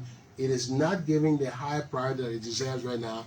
We hear you, we take your recommendation, and we're going to look at it. And the other caller talked about debt. And again, this is a story. People know the thing. We talk about under the cover debt, the transparency involved. He's saying, well, we now understand the debt situation in the country. It is you guys who are bringing more transparency to the debt situation. So we thank you for that recognition. We'll continue to do more. The Unity Party and Empire, we got to comment on that one because the Empire, we have not failed. The narrative has been that, they're trying to stick this thing about, first they said the president could not govern the country. That was they began. So when the president took over, and the challenges started coming, they said, my man, let politicize the challenges here so the man can calm down. Because they will let the man succeed. The man already popular. He got 35, 30, 40% of the country before government. If this man changes this country by even 40, 50%, you are adding to that natural popularity. We not get a chance here to get power. So let's lie on the government. Let's torpedo the government. Let's lie all these lies about this, all the money missing, 25 million. Now they're lying on death. Auditors die. All those lies. Let's just lie, and then they'll get confused and then they'll crumble. But none of these things has worked. So they've seen the success we're talking about today. Recently, they've been talking about poverty. When I finish explaining the poverty, everybody run away from there. And man say, oh, my man, no intellectualizing. But no, not intellectualizing that the World Bank. I just reading the poverty report from the World Bank. God bring all your economy. The only thing I wanted to do is let all of them call on the show now. The people who can be lying, why when we can't, they can't call? We here now. You don't go do it on Facebook. You call right now and tell us why we should not go back. That's why they need to tell us why we should. Let's have a debate. Let's have a debate, but they will run away. They'll bring their best on the table because the facts are stubborn. Yeah. You can't argue with success. You can't argue with reality. You can try to pivot and go to something else. The other caller asked about sports. And, I want to talk about this a little bit because I'm a former sports writer. And I've met the president because Thomas Dona, myself, Emmanuel Williams, and others who work at sports newspaper. And you can't take away from the president's love for sports and contribution to sports, both before he became president and since then. There was a time they brought the argument about Lone Star. Day before yesterday, the head of Diadora was in Liberia. He spoke to the press. He spoke to the country about how, because Mr. President signed on to them, how they became a bigger company. It was the Diadora boots that he wore when he became the world best. And you know what that did for Diadora. So they wanted to give back to Liberia. And he said, look, for me to wear your boots to play for Liberia, you have to sponsor the national team. Liberia was a small country, Diadora a small company. At the time, they gave $50,000 to help Lone Star. The president was the one who physically brought the money to Liberia, gave it to the authorities. Without even calculating how much he spent to take Lone Star to training camp in Brazzaville, how much he spent to take them on planes to go and meet their obligations when we were during our wartime period. You know, we're not calculating that. And since he became president, where's Tweah? Every time Lone Star plays a game, when they go away, how much you spend? Every game, 150, 200,000 for the national team. The smaller teams, how much do they pay? So for somebody to say that he's not for us it's a failure, maybe because and he has identified the problems. He said these people, all the fees we used to have when we were coming out play, we used to go from fee to fee play. Where are they? They were closing up. Look at the fee right on Broad Street there, where we used to practice. Somebody took the land. Somebody took Bible Project ground. I don't know what how big it is anymore. So his idea is that if you put these facilities in the community, TUSA, PHP, Invincible Park, you attract young people back to sports, and that's how you build from the grassroots up. So when somebody says that he didn't build a stadium for 500 million, he was supposed to use our entire budget. The president is not president of football. He's president of the republic. You got rescue 1, rescue NT, fixture 1, fixture 2. He's president. He is the president, president 1, not rescue 1, because he since rescued Liberia from Mr. Barker's 40 years of failure. He rescued Liberia already. He's fixing Liberia. When Mr. Cummings, anyway, I don't know what to call him, multi-millionaire, because Benin I say he ain't got no money. So the alleged multi-millionaire, when he was having his money, he didn't come back one day to say, I will help to fix the country. It was Mr. Weah who was using his money to send people to school, pay people school fees, buy a bus for your university. So what did he rescue? What did he fix? What can he fix? Liberia is already rescued, and Liberia is being fixed by the president's leadership. Before I lose my thought on that point, the vice president said, former vice president said he was parked for 12 years. So let me ask in the garage. If you park a car for 12 years, so you put a car, you're not a new car, a used car, because you put a used car in the garage, you park it and you lock it. 12 years, where you supposed to be driving it, it will park. The 12 year finish. Your friend get there, he's driving your own now. Like the president driving your own here now. LEC, CLSG, all the things we talk about. WASFI, driving it. Your own car go. 6 years later now. After the 12 years. So the car parked for 18 years. You ask any what do you call it? Mechanic person. Don't bother them. Well, that car can be repaired. Yes. What when the car now move for 18 years and you put key inside? When are you supposed to start? You ask the librarian, let the librarian answer that question there. When you, so I told somebody, they say when you turn that key, you will not hear any sound. It will never move. So you can never rescue anything in this country. You got to be brutally honest with the Liberian people. So what are you insinuating now? We are insinuating clear that you can, as you hear from the callers, that the president is succeeding not because of what we are saying, because of the impact of what he's doing. One caller just called and say the CLSG land situation. You know, we were here in the studio last time. There was a debate whether we should pay for the 8 million. You know, I said, let me tell you something. One thing I understand about Liberian people, and Joshua telling us that, he said, you tell the Liberian people the truth. You don't tell the Liberian people what they want to hear. Once you tell the Liberian people the facts and the truth, they will respect you. When you tell them what they want to hear in the gut feel and they know you're lying, they will not respect you. So we came on the radio, you say, go say the truth to the Liberian people. I came on the radio, I say, let me tell you, we're not paid that money. Y'all go sleep in darkness. We make the investment, we turn it around this year. And they call a king and say thank you. And the advisor, the president succeeding now. So in this country here, we are governing not because of politics. We took hard decisions here and during tough time. People were protesting all kind of political things.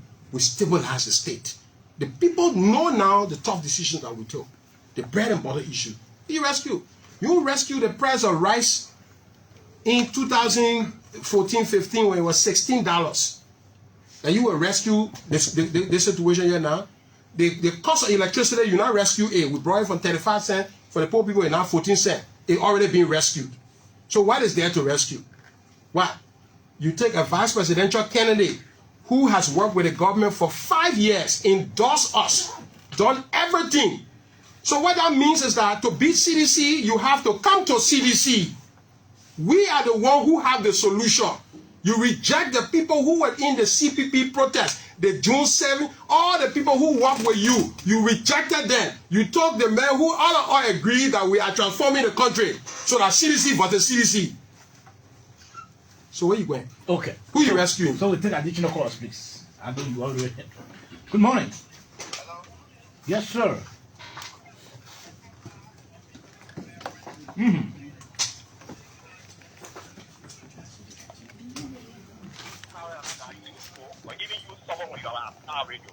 Maybe the minister and the commissioner for that or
Visualize.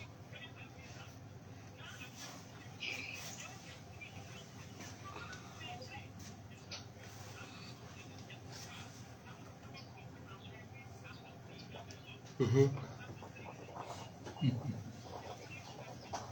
Okay.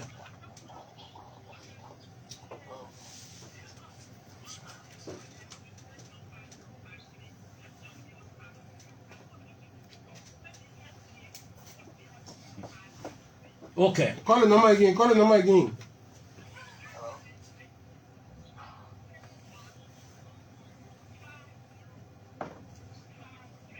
Oh. Okay. Let's hear from you. Yes, good morning. This is Wilmot Smith, financial and vice president of the Football Association. This government supported every club and supported every football club that qualified for both the CAF Champions and the CAF Cup. The first one tournament was hosted on this government, was sponsored by this government. Thank and you. that tournament provided an opportunity for over 5 free. Today we have 2 champions. We have the joint winning state and the joint winner. We have technical center. Yes, we have buses. All of those were achieved based on the tax break the government provided us. The national team has been supported throughout when I serve as husband and the Football Association, and even bonuses and inspiration has been provided to the players. And so, in the era of football, this government, amid the huge financial situation challenges, has been able to sponsor our clubs whenever they qualify for the CAF competition and of course our national team. Okay. Under the government, we play more friendly internationals. Over 13 to 15 friendly internationals where the government provided support allowances for Liberia to participate in the World Football Play. So for the record, there has been support going towards football, and football can only get better. Okay, many thanks, many thanks. Let's take this caller. Good morning. Good morning. Yes, good morning, sir.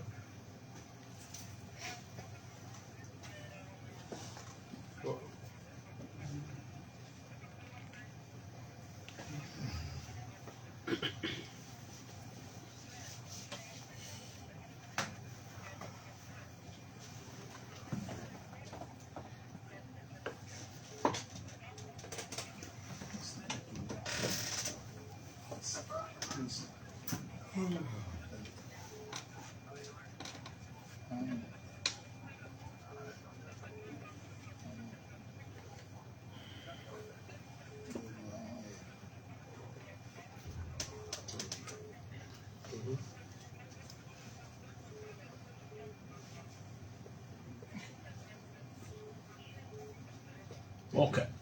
Many thanks. Let's take this caller. Good morning. Yeah, good morning, Summer. Good morning. I'm just Lawrence Talu for Simple, the member of Yami Balopra. I just want to extend my appreciation and thanks to the five government ministers equal to the 70 people and our powerful commission. You know, all the way to put it. Just when we are one veterans of what? We are cleaning our 2 years left for the creator for the portrait. Today, they broke for the for the portrait. It's a 5 years. This is our 5 years. They tell you 1 year when I take. 1 year the portrait, we see your 12, you see your so the portrait. Today, God, man, we are connecting a road job, man, we are paying our branches of YFC. Today, they say, what the current? What year going to order to go in the current? The street is clear. You are telling me, is it rescue or rescue too? Why not rescue when it was 2 years?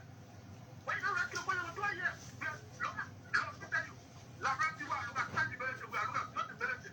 And stop one for other branches, what's the rule? People are what on the road. We are still in the government. We are still in the road for the country. We are still in the government. What's that government? That's what it's about. They tell me say you rescue and rescue too. Okay, you make a point. Let's take this other caller. Good morning. Good morning, sir. Yes, sir. And good morning to the culture man in Liberia. My name is Abraham Political Modusento, and I call from the headquarters of the Veterans Bureau on the most talked about Avenue this morning. Let me appreciate your heart and your two distinct studio guests and your panelists. I think right information at the right time brings hope to the public. Your two distinct studio guests disseminated the information well to the Liberian people. I take two key things from the presentation. One from the education sector and from the rural connectivity. We publicly announce this on the biggest platform across the country today, Liberian following. I want person who are high school dropout, but I take the challenge this year to complete my high school. I benefited from His Excellency President George Manneh. We have free was payment. But I want to encourage the president and that of the national legislature. Let him live that free was payment to enable students who are dangling. Because everywhere in the world, even in Liberia, government will not do all, not possible. I'm appealing to the office of the president, that is national legislature, because the president has already played his part. Let the legislature, the all 12 billion across the country should not pay WASI. And lastly, the issue of rural connectivity. I think I listened to the statistic for the ever protect minister. We will be speaking now from the first background from the data. We pay I think 1,077 kilometers of route. More than the period of 1,374. Okay. Many thanks, many thanks. Let's take this call up. Good morning. Good morning, Super George. Good morning, good morning. I'm okay. Yeah, my name is Maurice Kumar, the co-chair for Operation National Response Defensive and Appropriate Defender. And I'm joining right now from my resident drivers market, Balance Day. Let me say good morning to your studio guests, the Honorable Minister of the Tweah and the Honorable Minister Eugene Nagbe. Let me just commend you people, if you want to set it off. we, the people defender from the National Response Defense Team, this is the reason why we always on the show, we always find the media to make sure to take the public. And I love the way Mr. Tweah came out to say that. Why this guy can be going around giving misleading information in the community? Why they can't go now on the radio or they can't go on the show to tell the people or to ask the minister the question about the other thing that going on in the country or what the government is not doing? Because the reason why because they are fake people, they are going around lying around the people around here, saying all about fake things to the people. But I want to concentrate my leaders at this studio. Let us make sure what you people are supposed to do for the country. You guys will make sure and carry on, and we are the watchdog. We are the media watchdog, monitoring every activity of this government. Okay. And we'll make sure that President Weah first day round will be the most talked about in this country. It will be the first history. Okay, thank you. Many thanks, many thanks, many thanks. Let's take this call on this line. Good morning. Yes, sir.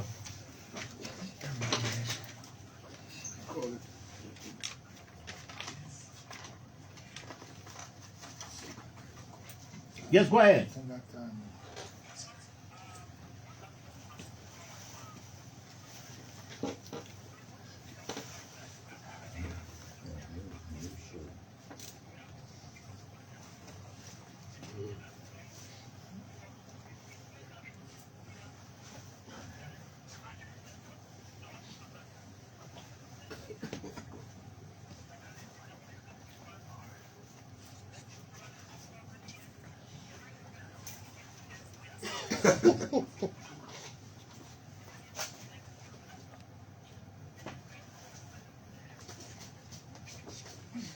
Okay, let me take this other caller quickly. Good morning. Good morning. Hello? Hello? Yes, good morning.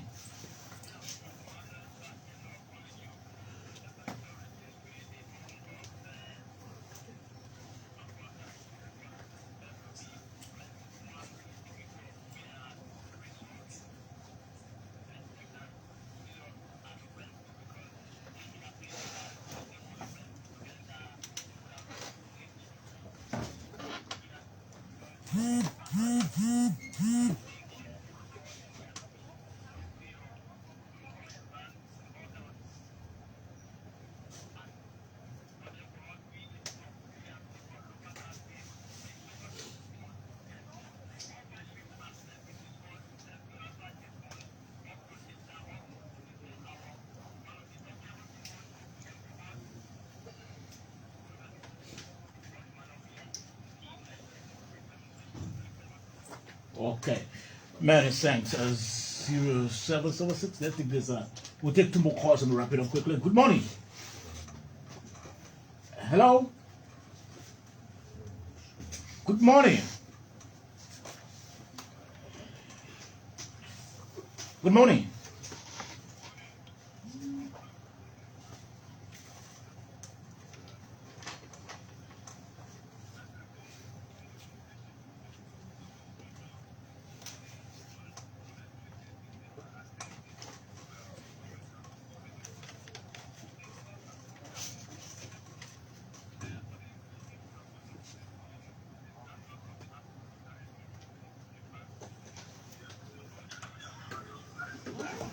Okay, many thanks, many thanks. Let's take this caller quickly. Good morning. Yes, sir. Let's hear from you. Your name. Hello? Yes, good morning. Your name. Okay, Honorable Minister, let's hear from you. Bagu?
are.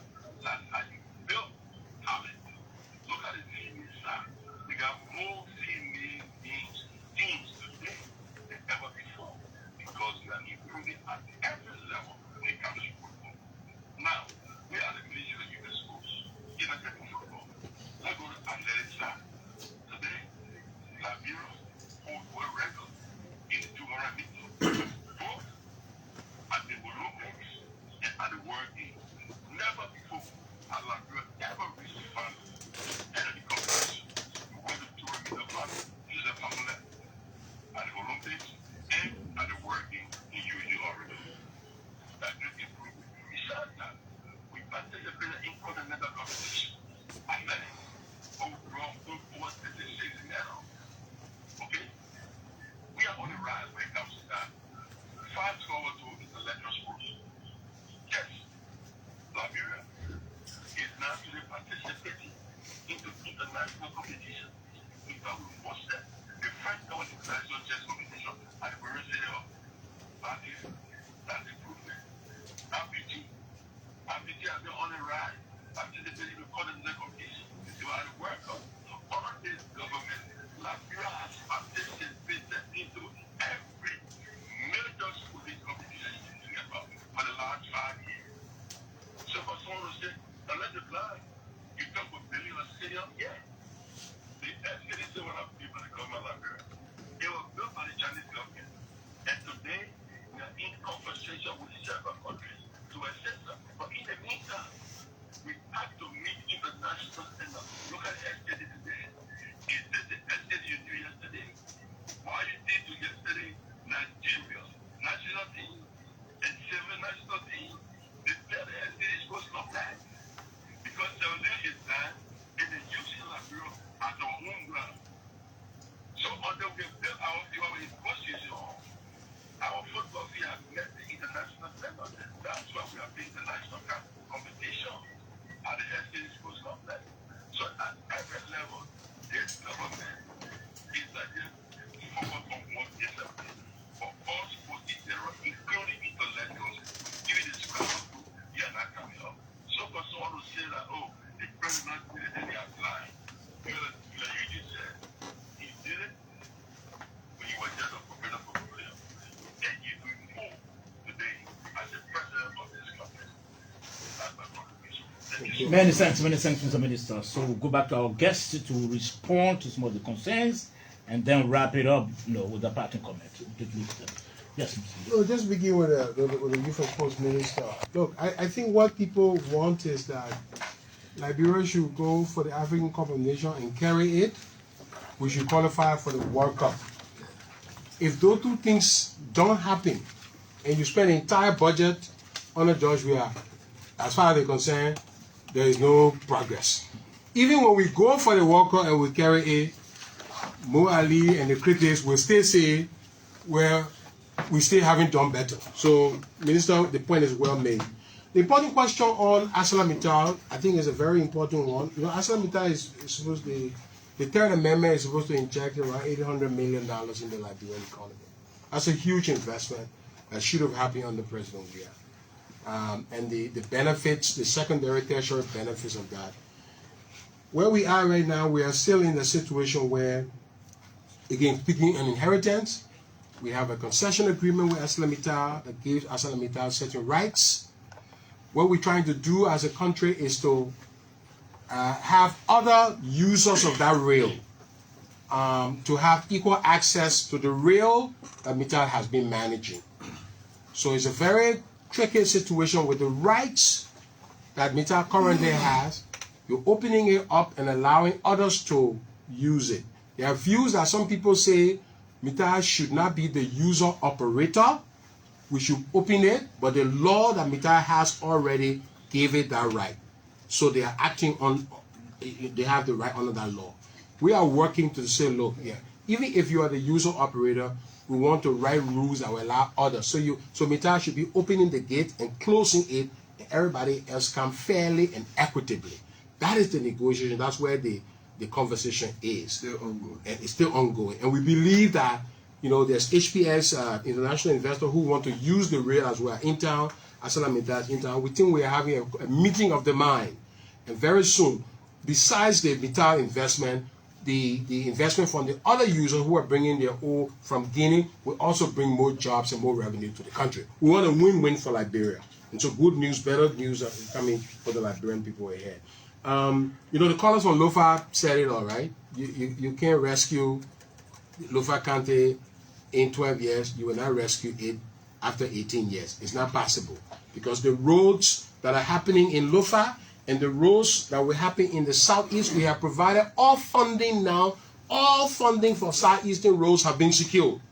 The southeastern situation is just a matter of our time. They got out to what they call the roads, the financing is lined up. We just need time. Our biggest enemy on that road now is not money, it's time to do the work. So very soon, upon the president re-election, you're going to see all the places coming. Right now, there's intense work on making the roads possible. The Minister of Public Works is always on that road. The whole government is there. We are making the road possible. The same thing is happening in Lofa. The issue is that once these roads are connected, those are jobs. The people of Lofa who just called, when that road is finished, it means farm expansion. It means factories will be located. It means warehousing. The value chain we established in Lofa County. The people of Lofa County are productive. The people of Southeast are productive. The roads have been depressing agricultural output in the Southeastern counties. All those things will change. So that is where the president is going with the country. They've seen the handiwork of the president in 5 years.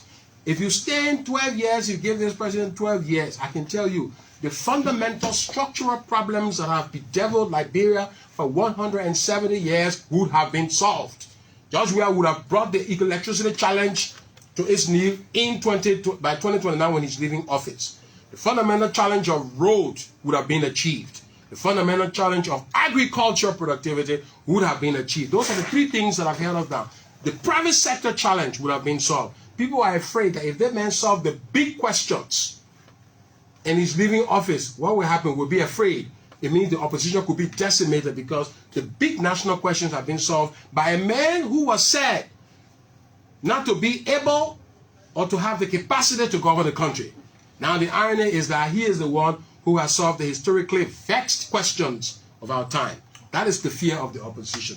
So you see all of them pandering. Okay. Yes, Well, Commissioner Nagbe. Yes. Very quickly, I just want to say thanks for the opportunity and to add that, the best campaigner for the president is the president himself. Yesterday he was saying how he's not going to campaign, but he's going to visit every nook and cranny in the country because the Liberian people can see, they can feel, they can discern. He's only going there to tell them thank you for working with him over the past 5 years and to present himself for the next 6 years. And you can rest assured that with the wide network that we have as a government and the wide network that the party has, Mr. President will consolidate his gains and the Liberian people by themselves will deliver to him again the mantle of authority. Somebody said that, some of your network has gone away. Right now, there was a senator who never used to campaign, but now he's campaigning heavily in Nima County because we have contributed a whole lot. What's his name? But I've been Senator running Nima, Senator Johnson, campaigning more than ever before.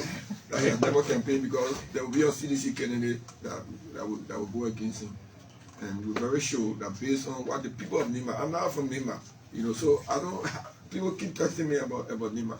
The people of Nima themselves have decided that they want a new path, a new pathway for themselves. They are very industrious people and they can make choices for themselves. I don't need to say nothing to them because I'm not from Nima. Nimbayans will make decisions for Nima. And we as a party at the national level will ensure that whatever the aspirations are, we support it.